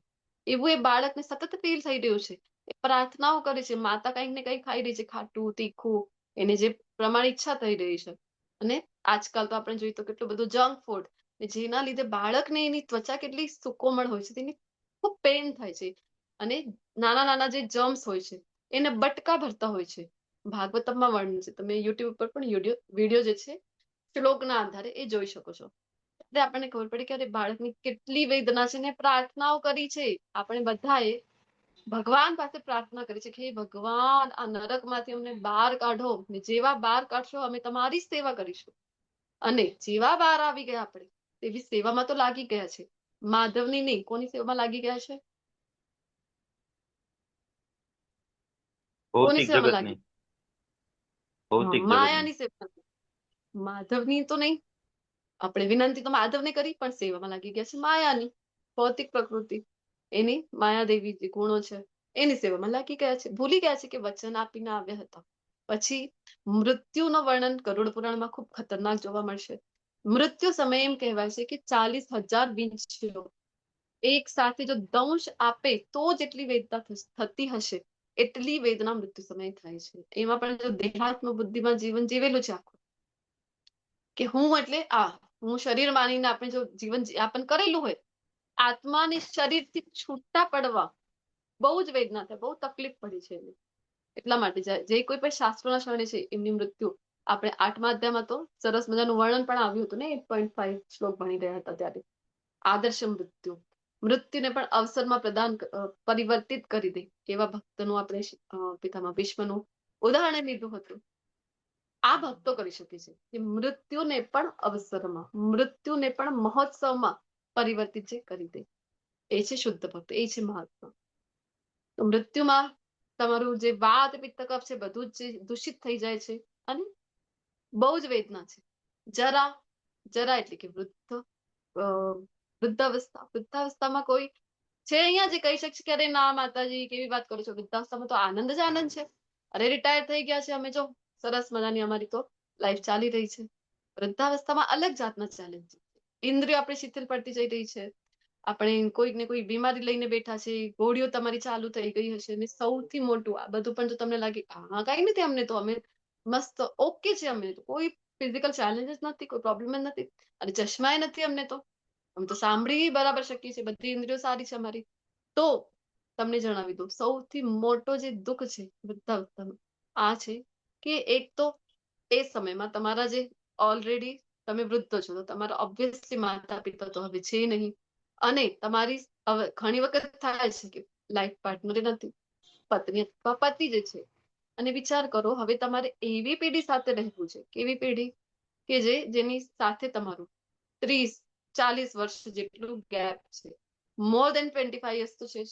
આટલો ડિફરન્સ છે જયારે એજનો. અને અત્યારે તો જયારે તમારા કહેવાય કે પૌત્ર છે, પૌત્રીઓ છે, જેનઝી ના રૂપમાં જે આપણી સમક્ષ છે, આપણે બધા જાણીએ છીએ કે જેનઝી હેન્ડલ કરવી કેટલી થોડોક ટફ છે, ચેલેન્જિંગ છે. આવી પેઢી સાથે જયારે તમારે રહેવાનું છે તો આ ખૂબ અઘરું છે અત્યારે. એટલે વૃદ્ધાવસ્થામાં જો બીજી કોઈ પ્રોબ્લેમ ના પણ હશે તો આ એકલતા વાળી જે પ્રોબ્લેમ છે ને, જો ભક્તિમાં છો તો ઠીક છે, શ્રીલ પ્રભુપાદજી જેવા કોઈ આચાર્યોના કોઈ પરંપરામાં છો તો કૃપા છે તમારા ઉપર કે તમારે સમય નથી આ બધું વિચારવા માટે. શ્રીલ પ્રભુપાદજી જે મુજબનું રૂટીન આપી દીધું છે, સમય નથી આપણને. પણ જો એમાં નથી તમે, ખૂબ અઘરું છે આ હેન્ડલ કરવું, આને સમજવું. આ વાત આપણે નથી બચાવી શકતા. એકલતાની અનુભૂતિ થતી હોય છે કે અરે મારું તો હવે કોઈ નથી સંસારમાં, અને વાસ્તવમાં કોઈ હોતું નથી. જોયું ને આપણે સંબંધી તો એક જ છે, ગિરધર ગોપાલ. વ્યાધિ, સતત કોઈ ને કોઈ વ્યાધિ તો અહીંયા છે જ શરીરમાં. એવું કોઈ છે કે બીમાર જ ના પડતું હોય? શરદી થઈ ગઈ, ખાંસી થઈ ગઈ, કઈક ને કઈક વાયરલ ઇન્ફેક્શન થઈ ગયું છે, પેટ ખરાબ થઈ ગયું છે, માથું દુખી રહ્યું છે, ઘોડા દુખી રહ્યા છે, કઈક ને કઈક પ્રોબ્લેમ આપણને સતત થતી હોય છે. ને બીજું કઈ નહીં તો અત્યારે જે લાઈફસ્ટાઈલ છે આપણી, એ મુજબ તો લાઈફસ્ટાઈલ ડિસીઝ પણ ઘણા આપણે નોતરી લીધા છે. બીપી અને આપણે કહીએ ને કે ડાયાબિટીસ છે, એ તો એટલા કોમન થઈ ગયા છે, હવે તો નાનપણમાં પણ જોવા મળે છે. તો સતત આ બધું અહીંયા તો થતું રહેશે. તો કરવાનું શું છે? તો જેની સાથે તમારો સાચો સંબંધ છે તો એને તમે પકડી લો. સાચું સંગઠન છે એ શોધી લો. ભક્તો સાથે સાચું સંગઠન છે. કહેવાય છે ને કે ટ્રેનમાં બેસી જાઓ, તમે ભક્તોના સંગમાં તમે આવી જાઓ બસ. તો ટ્રેનમાં જો તમે બેઠા છો તો કોઈક વાર થાય છે એવું કે તમને જગ્યા ના મળીને તમે ઊભા છો, બેસવા માટે જગ્યા નથી મળી, ઊભા છો, કોઈ ધકલાઈ થઈ રહી છે, થોડું કષ્ટ થઈ રહ્યું છે, તો પણ શું થયું, તમને આ ટ્રેન તમારા ડેસ્ટિનેશન સુધી તો પહોંચાડી જ દેવાની છે, ભલે ને કષ્ટ થઈ રહ્યું છે. સેમ વે આવીને બેસી જાઓ. ક્યાં? ગુરુ શિષ્ય પરંપરાના ભક્તોનો જે સંઘ છે અહીંયા આ ટ્રેનમાં આવીને બેસી જાઓ તમે. અને ગુરુના જે છે ચરણ શરણ પકડી લો. તો શાસ્ત્રોને ચરણ શરણ પકડી લો તો શું થશે? તો બસ હવે ભલે થોડી તકલીફ થશે તમને, અલ્ટિમેટ જે ડેસ્ટિનેશન છે તમારું, જે તમારું ગંતવ્ય છે, જે તમારું કહેવાય કે મંજિલ છે, ત્યાં તમને એ પહોંચાડી દેશે. તો આવી જાઓ આ સંગઠનમાં, સ્વાગત છે તમારું. અને જે આપણને પહોંચાડી દેશે આપણા સાચા સંબંધી સાથે. શ્રી રાધા ગોવિંદજી સિવાય કોઈ સાચો સંબંધી છે જ નહીં વાસ્તવમાં. તો અહીંયા ભગવાનની સરસ મજાની લીલાઓનું દૃશ્ય આપણને જોવા મળી રહ્યું છે ભગવાનના ધામમાં. મેં કીધું ને તમને કે અહીંયા જે આવ્યા ભગવાન, જે લીલાઓ કરી, આ શું હતી? તો ઝાંખી માત્ર હતી. તો જો બાકી તમારે વાસ્તવિક લીલાની અનુભૂતિ કરવી હોય, બધા ગોપબાળો છે, તો કોઈ ને કોઈ રૂપમાં વારંવાર આપણી ચર્ચા થઈ છે કે 5 રસમાંથી કોઈ એક રસમાં કૃષ્ણને ભજે. એક તો તટસ્થ શાંત રસ છે, બીજું એનાથી ઉપર આવીએ તો દાસ્ય રસ છે. અને આપણે જે પરંપરામાં છીએ અહીંયા દાસ્ય રસને પ્રાધાન્યતા આપેલી છે. સાખ્ય રસ છે કે સખા છે કૃષ્ણ મારા. પછી વાત્સલ્ય પ્રેમ છે, એ માતા યશોદાનો જે ભાવ છે, ગોપીઓનો ભાવ છે, ઘણી બધી ગોપીઓનો વાત્સલ્ય રસમાં ભજે છે, ભગવાનને પ્રેમ કરે છે. અને માધુર્ય રસમાં એટલે પ્રિયતમ છે ભગવાન, સ્વામી છે, અને ગોપીઓ છે બધી શ્રીમતી રાધારાણી છે, એ જ રસમાં ભજે છે. કોઈક ને કોઈક એક સંબંધ સાથે કૃષ્ણ સાથે કનેક્ટ થઈ જાઓ, આ જ સાચા સંબંધી છે. બીજા બધા તો યહ સંસાર સકલ જગ હા, સાચા એક ગિરધર ગોપાલ છે. ન તદ્ભાસયતે સૂર્યો ન શશાંકો ન પાવક. અર્જુન, ખબર છે મારું જે ધામ છે આ કેવું છે ભગવાન? અરે કોઈ સૂર્ય નથી ત્યાં, કોઈ સૂર્યની આવશ્યકતા નથી, સૂર્યથી પ્રકાશિત નતો થતો. અચ્છા, તો અંધારું છે ભગવાન? અરે ચંદ્ર નથી ત્યાં, તો ન શશાંકો, શશાંક ચંદ્ર નથી. ઓહો, આટલું અંધારું છે ભગવાન તમારા ધામમાં? તો અમને આવવું હોય તો શું કરીએ અમે? કોઈ બેટરી લઈ આવી સાથે? ટોર્ચ, તમારા ફોનની ટોર્ચ સારી કામ કરે છે, લઈ આવી? અરે ભગવાનના ધામમાં તો અંધારું છે. તો કહે છે કે નહીં નહીં નહીં નહીં, કેવું છે આ? તો આવશ્યકતા જ નથી અહીંયા, ન પાવક એટલે અગ્નિની પણ આવશ્યકતા નથી, કારણ કે ભગવાનનું જે ધામ છે એ સ્વયં પ્રકાશિત છે. એટલે અને આગળ કહી રહ્યા છે યદ ગત્વા ન નિવર્તન્તે તદ્ધામ પરમમ મમ. એવું જ આત્મહત્યામાં કીધું, યમ પ્રાપ્ય ન નિવર્તન્તે તદ્ધામ પરમમ મમ. તો આવું જે ધામ છે, કેવું છે ભગવાન? એક વખત જે આવી જાય ફરીથી પાછા આવતા નથી. આગળ કે છે મમેવાંશો જીવલોકે જીવભૂત સનાતન. તો બધા જ જીવ માત્ર છે જગતમાં જેટલા પણ છે બધા મારા અંશો છે. એવું નહીં કે કેવળ આપણ એટલે કે માનવ જેટલા પણ જીવ માત્ર છે, કૃષ્ણ કહે છે મમેવાંશો, મારા અંશો છે. તો શું કામ હેરાન થઈ રહ્યા છે? તો કહે છે મન ષષ્ટાની ઇન્દ્રિયાણી.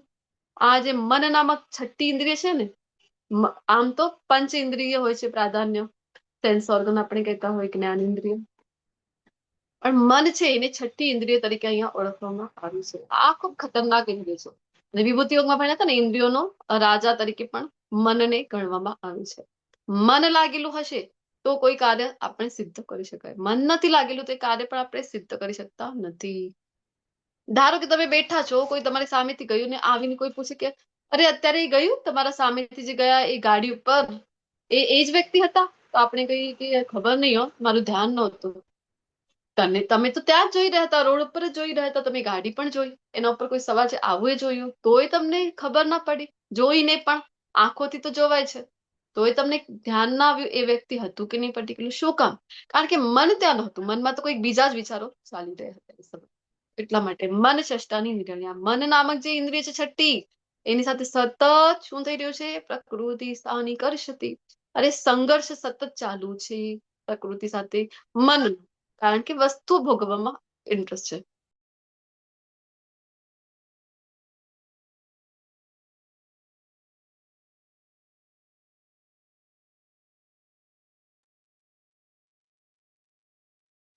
કોનું ઉદાહરણ છે અહીંયા બોલો તો? ભક્તોને યાદ કરી લઈએ ભગવાનને. કોણ ગજેન્દ્ર હા, ગજેન્દ્ર મોક્ષ. ગજેન્દ્ર મોક્ષ લીલા છે અને ગજેન્દ્રજીના દર્શન થઈ રહ્યા છે. શું કામ? કારણ કે ભગવાન કહે છે કે મમે વાંચો જીવલોકી, અરે બધા જ જીવભૂત છે એ બધા મારા અંશો છે, માત્ર તમે જ નહીં, માનવ જ નહીં. ગજેન્દ્ર ગજરાજ છે, હાથી છે, એ પણ આ મગર પણ જે પણ હોય અસ્તિત્વ બધું કૃષ્ણ કહે છે મારા અંશો છે. તો અંશ જ્યાં સુધી આપણે કોઈ વસ્તુનો અંશ છે એ જ્યાં સુધી એ પર્ટિક્યુલર વસ્તુ સાથે જોડાયેલો હશે ત્યાં સુધી જ એનું અસ્તિત્વની કોઈ કિંમત છે. જેવું એ મૂળ રૂપથી દૂર થઈ ગયું તો એનું અસ્તિત્વની કોઈ અર્થ રહેતો નથી. ધારો કે અહીંયા આંગળી છે એનું ઉદાહરણ આપેલું છે. તમારી આંગળી છે, એક આંગળી દ્વારા કેટલું કામ કરી શકીએ. રાઈટ હેન્ડની જો આંગળી હોય, આપણે રાઈટ હેન્ડેડ જો હોઈએ તો એના દ્વારા આપણે લખી રહ્યા છીએ, એના દ્વારા તો આપણે કંઈ પણ કામ કરવું તો સૌથી ઇમ્પોર્ટન્ટ આંગળી અને અંગૂઠા, એની સાથે જ આપણા બધા જ વર્ક કહેવાય છે ને ફાઇન મોટર સ્કિલ, તો એના દ્વારા જ થતી હોય છે બધી જ. પણ એ જ આંગળી જો કપાઈ ગઈ આપણા હાથમાંથી, જુદી પડી ગઈ, તો વિચાર કરો તો શું અસ્તિત્વ છે એનું, કેટલું અસ્તિત્વ છે? એ સમયે આંગળી દેખાઈ રહી છે જેવી તમારી હતી, જેવો રંગ તમારા હાથનો છે એવો જ આંગળીનો પણ રંગ છે, આકારે એવો જ છે, પણ હવે એનું કોઈ અસ્તિત્વ નહીં રહે. શું કામ? તો જ્યાં સુધી તમારા શરીર સાથે જોડાયેલી છે ત્યાં સુધી જ એનું કોઈ અસ્તિત્વ છે, અધરવાઇઝ કોઈ અસ્તિત્વ રહેતું નથી. કોઈ મશીન છે, મશીનની અંદર, મશીનરીની અંદર એક નટ બોલ્ટ હોય છે ને, ખીલો નટ હોય છે, તો એ નટનું એટલું મહત્વ છે કે કોઈ બે પાર્ટ્સને ભેગો કરીને જોઈન કરીને રાખી દે, એટલો મહત્વનો ભાગ ભજવી રહ્યું છે આ નટ. પણ આ જ નટ જ્યારે એ પર્ટિક્યુલર મશીનથી દૂર થઈ ગયું, પડી ગયું, ક્યાંક નીચે પડી ગયું છે, હવે એ નટ બોલ્ટનું કોઈ અર્થ રહેતું નથી.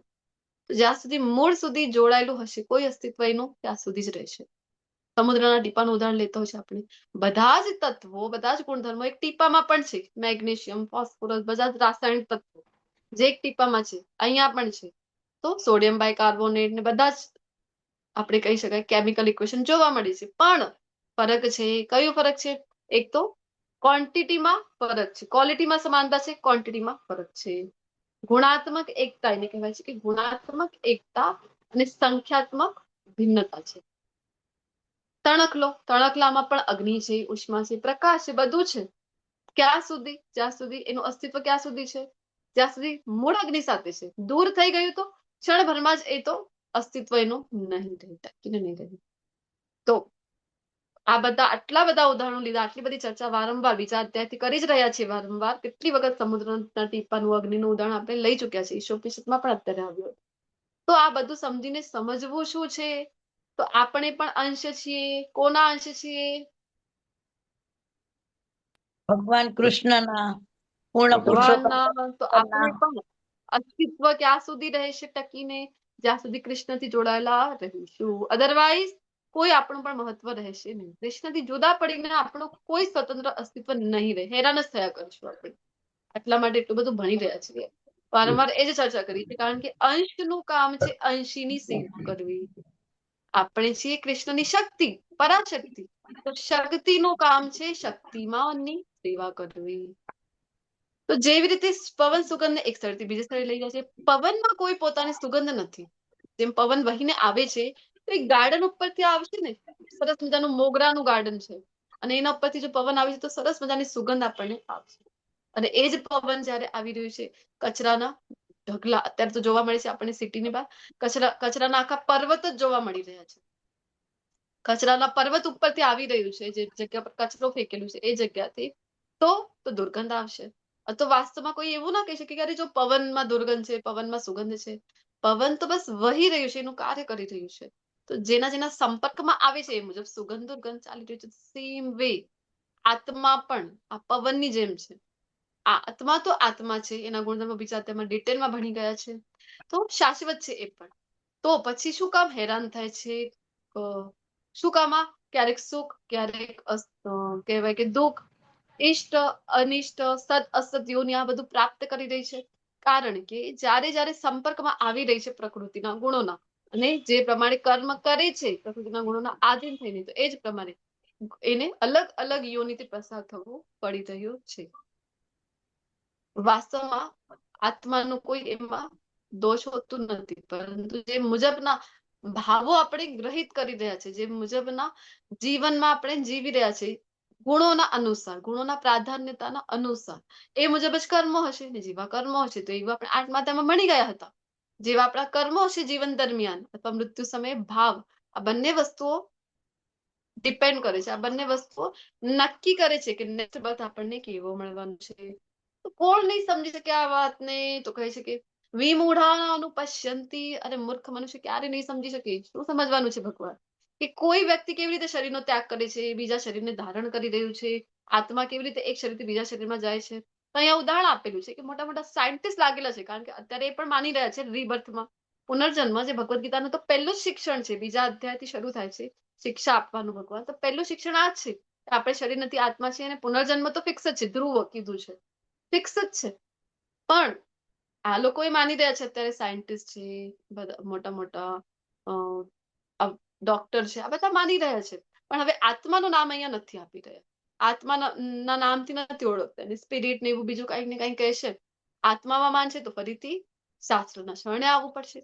આત્મા નામ નથી આપતા, પોતાની રીતે રિસર્ચ કર્યા કરે છે, અને આટલું મોટું સેટઅપ લગાવેલું છે જોવા માટે, કરોડોનો ખર્ચ કરી રહ્યા છે. શું કામ?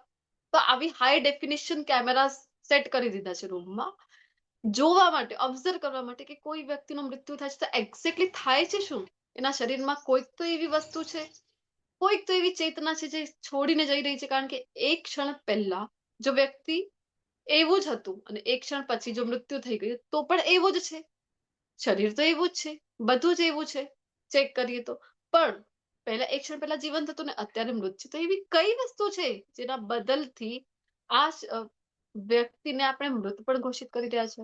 તો આને રિસર્ચ કરવા માટે, અથવા તો આત્મા જેવી કોઈ વસ્તુ છે તો કેવી રીતે છોડીને કેવી રીતે નીકળી રહી છે શરીરમાંથી, આ જોવા માટે એટલા બધા કેમેરાઝ લગાવે છે અને બધું રિસર્ચ કરી રહ્યા છે, પણ અત્યાર સુધી તો પહોંચી શક્યા નથી, અને ભવિષ્યમાં પણ ખબર નહીં ક્યારે એમના રિસર્ચના આધારે પહોંચી શકશે. તો ઘણી બધી એવી વસ્તુઓ છે કે આપણે પોતાની મેળે આપણા રિસર્ચના માધ્યમથી પહોંચવું અઘરું છે, ઘણી બધી ચીજો અસંભવ પણ છે. શાસ્ત્રના શરણે આવી જાઓ. મૂર્ખો કહે છે વિમૂઢા નાનું પશ્યંતી, અરે નહીં જોઈ શકે. તો કોણ જોઈ શકશે ભગવાન કે શરીરમાં કેવી રીતે આત્મા એક શરીર છોડીને બીજામાં જઈ રહી છે? કહે છે પશ્યંતી જ્ઞાન ચક્ષુષ, અરે જેને જ્ઞાન ચક્ષુ ડેવલપ કરી લીધા છે એ જ જોઈ શકે છે. પશ્યંતી, જોવું, શું જોઈ શકે છે? કેવી રીતે આ થઈ રહ્યું છે, જેમ આ માધ્યમમાં ચર્ચા કરી, કેવી રીતે એક શરીરથી બીજા શરીરમાં જાય છે, એ શાસ્ત્ર ચક્ષુ દ્વારા, જ્ઞાન ચક્ષુ દ્વારા જ પોસિબલ થાય છે. અને કોણ આપે છે આ ચક્ષુદાન, બોલો તો? ભગવાન કૃષ્ણ. હા, ગુરુ આપણને આપે છે ને. ચખુદાન દિલો જે જન્મે જન્મે જન્મે પ્રભુ સે દિવ્ય ચક્ષુદાન કોણ જ્ઞાન આપે હૃદય પ્રકાશ. છે? ચક્ષુદાન કોણ આપી શકે છે? ગુરુ. ગુરુના શરણે જાઓ છો, શાસ્ત્રના શરણે જાઓ છો તો તમને આ ચક્ષુદાન મળે છે. અને આ ચક્ષુ હશે તમારી પાસે, જ્ઞાન ચક્ષુ હશે તો તમે જોઈ શકશો, સમજી શકશો. અધરવાઇઝ કોઈ રસ્તો છે જ નહીં. પોતાની મેળે ગમે તેટલા રિસર્ચ કરો અને તમારી ગમે તેટલી પેઢીઓ લાગી જાય આ કામમાં, તોય પહોંચી શકશે નહીં. આત્મ સાક્ષાત્કારમાં સ્થિત થયેલા પ્રયત્નશીલ અધ્યાત્મવાદીઓ આ બધું સ્પષ્ટ રીતે જોઈ શકે છે. જે અધ્યાત્મવાદી છે, આત્મ સાક્ષાત્કાર માટે પ્રયત્ન કરે છે, પરંતુ જેમના મન વિકસિત થયેલા નથી અને આત્મ સાક્ષાત્કાર માટે કોઈ પ્રયત્ન નથી કરેલો, તો એ નહીં જોઈ શકે. ગમે તેટલો પ્રયત્ન કરે, મેં કીધું ને કે તમારી પેઢીઓ નીકળી જશે તો પણ એ નહીં જોઈ શકે, નહીં જાણી શકે કે આ વાસ્તવમાં કેવી રીતે થઈ રહ્યું છે, શું થઈ રહ્યું છે. એક શરીરને ત્યાગ કરીને આત્મા કેવી રીતે બીજાને ધારણ કરી રહી છે. તો કહે છે હું દરેક ગ્રહમાં પ્રવેશ કરું છું અને મારી શક્તિથી બધા પોતાની કક્ષામાં. હવે વૈજ્ઞાનિકો શું કહે છે? અરે બધા ગ્રહ મંડળો, સોલાર સિસ્ટમ બધી પોતાની મેળે ટકેલું છે. અરે નેચરલ છે, બધું નેચરલ છે. એમાં હવે અધ્યાત્મ, એમાં હવે ભગવાનને ઘુસેડવાની કોઈ જરૂરત નથી, એવું એક કહેતા મળે છે. બધું નેચરલ છે. તો મને કહો તમે, એવું શું કામ ક્યારે નથી થયું કે એક ગ્રહ છે બીજા ગ્રહ સાથે ટકરાઈ નથી ગયું? બધા પોતપોતાની લગતું તો કે કોમલાંગી હરે કૃષ્ણ. તો શું કામ કોઈ પણ ગ્રહ છે પોતાની કક્ષાને છોડીને નથી જઈ રહ્યો અથવા તો પોતાની સ્પીડ એકદમથી વધારી નથી રહ્યો અથવા તો એકદમ ઘટાડી નથી રહ્યો, બધા પોતાની કક્ષામાં કેવી રીતે ફરી શકે છે? તો બધું નેચરલ છે એવું જે કહેવા વાળા છે તો એમને પૂછવાનું, કોઈ ચાવી ભરવા જાય છે ખરું? તમે ગયા છો? તમારા કોઈ પૂર્વજ? નહીં. કૃષ્ણ કહે છે કે બધા મારી શક્તિથી પોતાની કક્ષામાં છે. અને ચંદ્ર થઈને હું શું કરું છું? પુષ્ટામી ચૌષધિ સર્વા સોમો ભૂત્વા રસાત્મક. અરે ચંદ્ર થઈને હું જ બધી વનસ્પતિઓને રસ પ્રદાન કરું છું. વનસ્પતિઓમાં રાત્રિના સમયે જયારે ચંદ્ર પ્રકાશિત થાય છે ત્યારે એક રસની પ્રાપ્તિ થાય છે વનસ્પતિઓને. અને આપણે જયારે કોઈ મેડિસિન થી ઠીક પણ થઈ રહ્યા છે તો ભગવાન કૃષ્ણને આપણે થેન્કફુલ હોવું જોઈએ. કૃષ્ણની કૃપા છે. અરે હરે આપણે તો કૃષ્ણ માતાજી. માતાજી તમે કહો હોત તો આપજો ને, મારું નેટ જતું રહ્યું હતું ને એટલે બંધ થઈ ગયો હતો. હા હા જી. તો આપણે તો અત્યારે વાત કરી કે ઠીક થવા માટે કૃષ્ણનો ગ્રેટિટ્યુડ ફીલ કરો, કૃષ્ણને થેન્ક યુ કહો. અહીંયા તો ભગવાન કહી રહ્યા છે કે જે કંઈ તમે ખાઈ રહ્યા છો ને એને પચાવવા માટે પણ તમે આત્મનિર્ભર નથી. તમે એના માટે પણ મારા ઉપર નિર્ભર છો. અહમ વૈશ્વાનરો ભૂત્વા પ્રાણીનામ દેહમાશ્રિતમ. અરે હું જ બધાના શરીરમાં, મારા બધાના શરીરમાં છું. કયા રૂપમાં? વૈશ્વાનર, જઠરાગ્નિ. તો આપણે જે કંઈ ખાઈ રહ્યા છે એ પચાવવાનું કાર્ય પણ કૃષ્ણ કરી રહ્યા છે. આપણને લાગે છે ચલો હોટલમાં ગયા છીએ, પનીર બટર મસાલા ખાઈ લીધું, ભાવતું શાક ખાઈ લીધું, એની સાથે ચલો 3-4 જે તંદૂરી રોટલી છે તો આરામથી ખાઈ લઈશું અમે. 3-4 રોટલીઓ તો ખાઈ લો છો. અરે હું આરામથી પચાવી શકો. અરે પચાવી તમે નથી શકતા, એના માટે પણ તમે કૃષ્ણ ઉપર નિર્ભર છો. કૃષ્ણ પોતાની આ શક્તિ હટાવી દે, જઠરાગ્નિ, વૈશ્વાનર. આપણે ડોક્ટર ફરતા રહી જઈશું પણ કોઈ નહીં ઓળખી શકે કે કઈ પ્રોબ્લેમ થઈ છે. કારણ કે એલોપેથી તો માનતું જ નથી આના ઉપર. આયુર્વેદમાં કહેવામાં આવે છે કે તમારું બેઝ જે છે એ જઠર, એટલે કે તમારું જો પેટ છે એ કેન્દ્ર છે. જો પાચન બરાબર હશે તો આખી બોડી બરાબર હશે. જો પાચનમાં કોઈ ગડબડ છે તો રોગની શરૂઆત અહીંયાથી થઈ રહી છે. આયુર્વેદ માને છે પણ એલોપેથી તો માનતોય નથી. તો આ ભગવાનનું જે રૂપ છે વૈશ્વાનર, એ આપણને કહેવાય છે કે જે કંઈ ખાઈ રહ્યા છે પચાવવા માટે પણ આ કામ કરી શકે. કહેવાય છે ને કે અગ્નિ રક્ષિત રક્ષિતો, કે અગ્નિની રક્ષા કરો તો અગ્નિ પણ તમારી રક્ષા કરશે. કઈ? જઠરાગ્નિ. અને કહે છે કે શ્વાસ પ્રશ્વાસમાં રહીને 4 પ્રકારના અન્નનું પાચન કરું છું. આમ તો 6 રસનું વર્ણન આવે છે આયુર્વેદમાં. અહીંયા જે કીધું 4 પ્રકારના, તો એક હોય છે કે ચાવીને તમે ખાઓ, બીજા હોય છે કે તમે ગળી જાઓ, લિક્વિડ ફોર્મમાં જે કંઈ પણ હોય છે તો એ આપણે ગળી જતા હોય છે ને. અને ત્રીજો છે કે તમે ચૂસીને ગન્ના, શેરડી જે છે એને આપણે કેવી રીતે ખાતા હોય છે. અને ચોથું છે જે અત્યારે આપણે ઠંડીમાં યુઝ કરતા હોય, ધારો કે ચ્યવનપ્રાશ છે, મધ છે, તો એને આપણે કેવી રીતે ચાટીને ખાતા હોય છે. તો આવી રીતે 4 પ્રકારના અન્ન છે. તો કૃષ્ણ કહે છે કે અરે હું જે પાચન કરું છું પચાવવા માટે પણ મારા ઉપર નિર્ભર છો. આગળ ખૂબ સુંદર શ્લોક કહે છે, સર્વસ્ય ચાહમ હૃદિ સન્નિવિષ્ટો મત્ત સ્મૃતિર્જ્ઞાનમ અપોહનમ ચ વેદૈશ્ચ સર્વૈરહમેવ વેદ્યો વેદાંત કૃત્વેદ વિદેવ ચાહમ. અરે દરેકના હૃદયમાં હું રહું છું અને મારાથી જ કહે છે કે સ્મૃતિ અને અપોહનમ. અપોહનમ એટલે વિસ્મૃતિ, ભૂલી જવું. અને બધા જ વેદોમાં ભણવા યોગ્ય, બધા વેદો ભણી લો, જાણવા યોગ્ય, ભણવા યોગ્ય કોણ છે? કૃષ્ણ. અને કહે છે કે હું જ વેદાંતનું સંકલન કરતા છું, વેદોનો જ્ઞાતા પણ હું જ છું. તો અહીંયા જે ભગવાન કહે છે કે સ્મૃતિ વિસ્મૃતિ, તો ઠીક છે, સ્મૃતિ તો સારી વાત કહેવાય કે કંઈક યાદ રહી જાય, આપણને વાંચ્યું એ યાદ રહી ગયું, સારી વાત છે. કંઈક ભૂલાઈ જવું એ તો કોઈ સારી વાત નથી. તો કૃષ્ણ શું કામ કહે છે કે અપોહનમ પણ હું જ આપું છું. તમારે કોઈની પાસેથી પૈસા ઉધાર લીધેલા હતા કોઈ તમારી પાસે, તમે ભૂલી ગયા કે આ વ્યક્તિ મારી પાસેથી 2 લાખ રૂપિયા લઈ ગયો હતો, એને પાછા માંગવા જોઈએ મારે. તમે તો ભૂલી ગયા. સારું કહેવાય કે ખરાબ કહેવાય?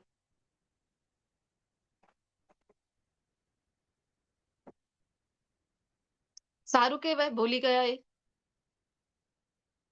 શું કામ ખરાબ કૃષ્ણ કહેવાય. કહે છે કે હા અપોહનમ માતાજી, પણ હું જ? હા માતાજી, હરે સારું કૃષ્ણ. કે સારું કહેવાય ભૂલી જવું કે નહીં? હા હા, ભૂલી જાઉં સારું કહેવાય. અરે 2 લાખ રૂપિયા લેવાના તો તમારે ભૂલી ગયા તમે, સારું છે કે નહીં? કોઈની પાસેથી ના એ નહીં, એ ભૂલી જવાનું નહીં. એમ તો શ્લોક પઠન છે, પછી આ ગીતાનું જ્ઞાન છે, એ ભૂલી જવું સારું નથી. પણ ભૂલી ક્યાં જવું કે જે આપણે ન વિચારવા યોગ્ય હોય, એટલે ખરાબ થયું આપણી સાથે કે એવું હોય, એ ભૂલી જઈએ તો જ આપણને શાંતિથી જીવી શકીએ, સુખેથી. હરે જી માતાજી, ખૂબ સરસ, ખૂબ ખૂબ ધન્યવાદ શશી માતાજી.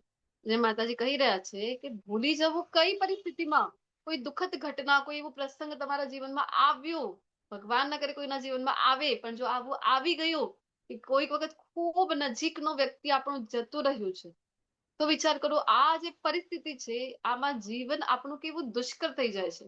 જીવન યાપન કેટલું દુષ્કર છે. આપણને લાગે છે કે અરે શું કામ અમે પણ જીવી રહ્યા છીએ, જેના માટે અમે જીવી રહ્યા હતા એ જ હવે નથી, અમને પણ મૃત્યુ મળી જાય, એવા બધા વિચારો આપણા મનમાં આવી જાય.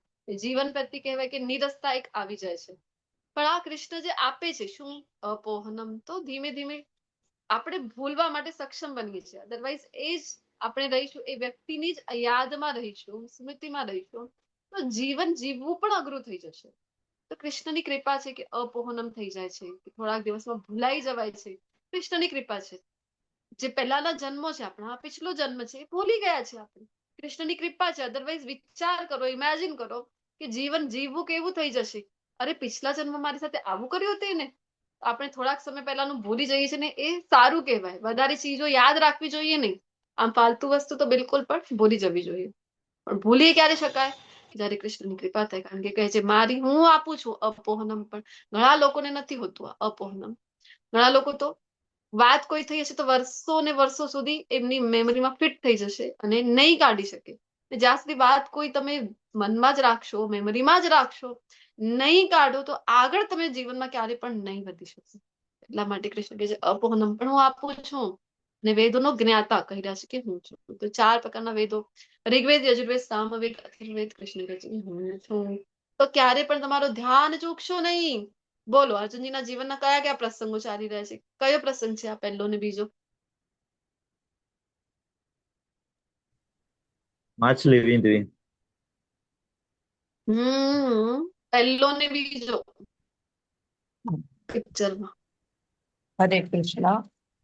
દ્રોણાચાર્ય જયારે હરે કૃષ્ણ. પાંડવોની પરીક્ષા લે છે ત્યારે અર્જુન છે એ બધા પાંડવોને કહે છે દ્રોણાચાર્ય કે આમાં ઝાડ ઉપર તમને શું દેખાય છે, પરીક્ષા લે છે, નિશાની બરાબર છે કે નહીં એ માટે. તો બીજા ચિત્રની અંદર બરાબર પક્ષીના પેલી આંખમાં જ એને વિંધે છે અને એને લક્ષ્ય એક જ છે કે એની આંખ દેખાય છે, પક્ષી નથી દેખાતું. એટલે અર્જુન છે એ પરીક્ષામાં પાસ થાય છે. અને ત્રીજા ચિત્રની અંદર દ્રૌપદીના સ્વયંવરનું ચિત્ર છે. એની અંદર માછલી ફરતી, ગોળ ચક્કર ઉપર માછલી ફરતી હોય છે, એની આંખ વિંધવાની હોય છે. અને જે આંખ વિંધે એના જ દ્રૌપદી સાથે વિવાહ થાય, એટલે એ આંખ વિંધે છે. એ પણ અર્જુન જ વિંધે છે. એટલે અર્જુન મહારાજનું આમાં બધામાં ત્રણેય ચિત્રોની અંદર મહત્વ બતાવ્યું છે. ખૂબ ખૂબ ધન્યવાદ માતાજી. હરે કૃષ્ણ. ગ્લોરિફિકેશન થઈ રહ્યું છે અહીંયા ભક્તોનું. ભગવાન ખૂબ ગમે છે ભક્તોનો મહિમા ગાન. અર્જુનજીના જીવનના પ્રસંગો છે. એક વખત ગુરુ દ્રોણાચાર્ય જેમ ગુરુકુળમાં ભણી રહ્યા હતા અને બધાને બોલાવીને પૂછે છે, બોલો, બધાને પૂછે છે, પાંડવોને પૂછે છે, તો કહે છે કે હા ઝાડ દેખાઈ રહ્યું છે અમને, ઝાડ પર એક પક્ષી દેખાય છે. પછી કૌરવોને બોલે છે અરે ઝાડ છે, પક્ષી છે, પક્ષીની પાછળ તો સરસ મજાની કેરીઓ લટકી રહી છે, અરે એમને તો એ પણ દેખાઈ રહ્યું છે. પછી બીજા કોઈને બોલાય તો એ કહે છે કે કેરીઓ તો છે જ, પક્ષી છે, ઝાડ છે, પક્ષી છે, કેરીઓ પણ છે, અને એની પાછળ જે વાદળા છે અમને તો એ દેખાઈ રહ્યા છે. પછી જયારે લાસ્ટમાં અર્જુનજીને બોલાવ્યા તો અર્જુનજી કહે છે કે મને તો માત્ર પક્ષીની આંખ દેખાઈ રહી છે. તો શું કામ? કારણ કે જ્યાં સુધી 17 જગ્યા ઉપર તમારું ધ્યાન રહેશે તો ગોલ પ્રાપ્તિ નહીં થાય. આ કરી લઉં કે પેલું કરી લઉં કે આ પહેલા કરી લઉં, પ્રાયોરિટી આને આપું, નહીં ક્લિયર થાય. બીજા અધ્યાયમાં પણ ભણી ગયા હતા નહીં કે વ્યવસાયાત્મિકા બુદ્ધિ એકેહમ પુરુનંદન. વ્યવસાયત્મક જો બુદ્ધિ હશે તમારી તો તમને ખબર પડશે કે અરે એક જ વસ્તુ કરવાની છે, એક જગ્યા ઉપર ધ્યાન કેન્દ્રિત થઈ શકશે. 17 જગ્યા ઉપર તમારું ધ્યાન હશે, પ્રાયોરિટી નહીં આપી શકો, તમે ગોલ સેટ નહીં કરી શકો, અરે લક્ષ્ય પ્રાપ્તિ ક્યારે પણ નહીં થાય. અર્જુનજીને તો પહેલેથી જ હતું. બીજો પણ ઉદાહરણ દ્રૌપદી સ્વયંવરનું કે પ્રતિબિંબમાં જોઈને ફરતી માછલીની આંખ વિંધવાની છે. એ ક્યારે કરી શકો તમે ત્યારે આટલો કોન્સન્ટ્રેશન છે તમારું, આટલું ધ્યાન છે ત્યારે જ. તો આપણે પણ અર્જુનજીના અનુગ્રહથી અનુકંપાથી આપણા સુધી ભગવદ ગીતાનું જ્ઞાન પહોંચી રહ્યું છે. આપણે પણ બિલકુલ પણ ધ્યાન ચૂકીશું નહીં, ધ્યાનને પકડી રાખીશું, એક લક્ષ્ય કરી રાખીશું તો લક્ષ્ય પ્રાપ્તિ થશે. કયું છે એક લક્ષ્ય? કયા એક લક્ષ્યને પકડી રાખવું જોઈએ? શરણાગતિ કૃષ્ણની. પુરુષોત્તમ બનવાની. ભગવાન શ્રી કૃષ્ણ સાથે શરણાગતિ ભક્તિ એવા અનેક ભગવાનની પ્રેમ ભક્તિ પ્રાપ્ત કરવી. બસ એક જ છે આ લક્ષ્ય, એક જો ફિક્સ હશે તો બધું ઓટોમેટિક થઈ જશે. કૃષ્ણે કીધું ને 9મા અધ્યાયમાં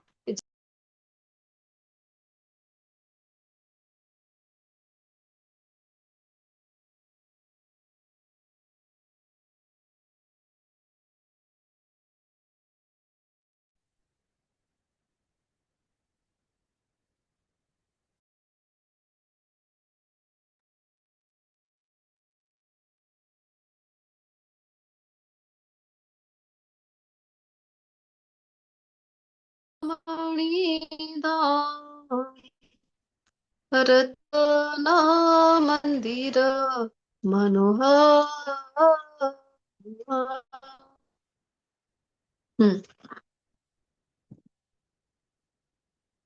તો જે કોઈ મનુષ્ય સંશય રહિત થઈને મને પૂર્ણ પુરુષોત્તમ પરમેશ્વર તરીકે જાણે છે તે જ બધું જાણનારું છે. ભગવાન પ્રત્યે જોયું ને, આપણે લક્ષ્ય એક જ હોય ભગવાન પ્રત્યે. તો ભગવાન કહે છે એ બધું જ જાણે છે, માટે ભરત પુત્ર મારી પૂર્ણ ભક્તિમાં પરોવાઈ જા. ભગવાનનું લક્ષ્યની વાત કરી આપણે, તો લક્ષ્ય આ જ છે કે ભગવાન સાથે પ્રેમ ભક્તિમાં આપણે પણ પોતાને પરોવી દઈએ.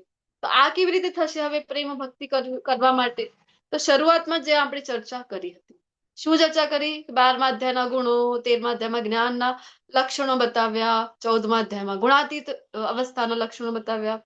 આ બધું પ્રાપ્ત કેવી રીતે થશે? શું કરવું જોઈએ? ચલો સાથે મળીને બોલીએ. હરે કૃષ્ણ હરે કૃષ્ણ હરે કૃષ્ણ હરે કૃષ્ણ કૃષ્ણ હરે કૃષ્ણ હરે હરે હરે હરે હરે રામ હરે રામ રામ રામ રામ રામ હરે રામ. હરે. હરે હરે બોલ, હરે કૃષ્ણ. હરે કૃષ્ણ મહામંત્ર જપ કરી આપણે, નામ જપ કરીશું તો આ જે ધ્યેય છે એની પ્રાપ્તિ થઈ છે. ધીમે ધીમે પ્રેમ થતું રહેશે. આ અનર્થ નિવૃત્તિની સ્ટેજ ઉપર પહોંચી જઈશું આપણે, અને ધીમે ધીમે જે અભદ્રતા છે આપણા હૃદયથી નીકળતી જશે અને કૃષ્ણ પ્રેમ છે એ હૃદયમાં બેસતું જશે. પણ કન્ડિશન એક છે, કઈ? શાસ્ત્રો પર ક્યારે શંકા કરવી જોઈએ નહીં. પહેલાના શ્લોકમાં કીધું ને 19માં, શાસ્ત્રોને અસંશય રહિત થઈને જ્યારે તમે વાંચો, સમજો, ભગવાન પર ક્યારે શંકા કરવી જોઈએ નહીં. તો શ્રીલ પ્રભુપાદજી પણ કહે છે કે if one studies the Vedas without finding the goal of the Vedas, શું છે goal of the Vedas? વેદેશ્ચ સર્વેર અહમેવ વેદ્યો Krishna. તો he simply wastes his valuable time. અરે મૂલ્યવાન સમયને તમે તો વ્યર્થ કરી દીધું. વેદો ભણ્યા પણ સાર સુધી ના પહોંચી શક્યા, જાણવા યોગ્ય જે છે એના સુધી ના પહોંચી શક્યા, કૃષ્ણ સુધી ના પહોંચી શક્યા, તો તમે વેદો ભણવામાં તમારા જીવન જ બરબાદ કરી નાખ્યું, એ તમે સમજો. એટલા માટે કહે છે કે હે અનઘ નિષ્પાપ, આ વૈદિક શાસ્ત્ર સર્વાધિક ગુપ્ત ભાગ છે જે આ અધ્યાયમાં જ્ઞાન આપ્યું. કોઈ સાધારણ જ્ઞાન નથી, રહસ્યમયી. કેવું છે આ? તો ગુહ્યતમમ ઇતિ ગુહ્યતમમ શાસ્ત્રમ. અરે શાસ્ત્રોમાંથી પણ ગુહ્યતમ જ્ઞાન છે આ, રહસ્યમયી. અને હવે તારી સમક્ષ મેં પ્રકટ કર્યો છે. જે કોઈ મનુષ્ય આને સમજી જાય છે તે બુદ્ધિમાન થઈ જશે અને તેના બધા જ પ્રયાસો પૂર્ણ થઈ જશે. પ્રયાસો કયા? ભગવાનની ભગવત પ્રેમ ભક્તિ પ્રાપ્ત કરવાના બધા જ પ્રયાસો છે કૃષ્ણ કહે છે કે પૂર્ણ થઈ જશે. એટલા માટે શાસ્ત્રને પકડી રાખો, ગુરુના ચરણને પકડી રાખો અને ઉદ્ધાર નક્કી છે. એટલે ખૂબ સુંદર શ્લોક શ્રીલ પ્રભુપાદજી આપે છે.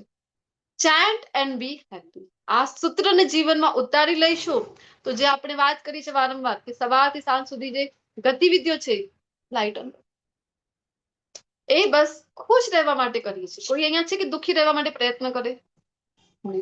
સુખી થવા માટે પ્રયત્ન કરીએ છીએ, પણ આ પૂર્ણ ક્યારે થશે? જ્યારે તમે હરિનામ લઈ લો. સરળ છે, આ યુગ ધર્મ છે. તો બસ ભગવાનના પવિત્ર નામનો જપ કરો અને ખુશ રહો. ચેન્ટ એન્ડ બી. સૂત્રને આજથી જ તમારા જીવનમાં ઉતારી દો કે જેના દ્વારા તમે બધા પણ ખુશ રહી શકશો, વાસ્તવિક આનંદની અનુભૂતિ કરી શકશો. આની સાથે આ 15મો અધ્યાય પૂર્ણ થાય છે. મારી વાણીને વિરામ આપું છું. તમારા બધા જ વૈષ્ણવ વૃંદ ભક્તોનો વૈષ્ણવ પ્રણામ મંત્ર દ્વારા આભાર વ્યક્ત કર્યો.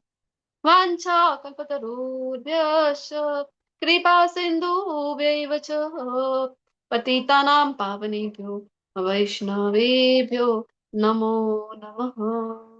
હરે કૃષ્ણ કૃષ્ણ કૃષ્ણ હરે હરે. આજે જ વાત થઈ છે તેમ હરિનામ બધા માટે છે. ચલો તમે બધા મને જોઈન કરો. હરે કૃષ્ણ કૃષ્ણ હરે કૃષ્ણ કૃષ્ણ હરે હરે હરે રામ રામ હરે રામ હરે રામ હરે રામ હરે હરે હરે કૃષ્ણ માતાજી. હરે કૃષ્ણ માતાજી. હરે કૃષ્ણ માતાજી. દંડવત પ્રણામ. હા હરે કૃષ્ણ. બધાને વિનંતી છે તમારા દર્શન કરાવી દો. હવે રેકોર્ડિંગ સ્ટોપ કરી શકો છો.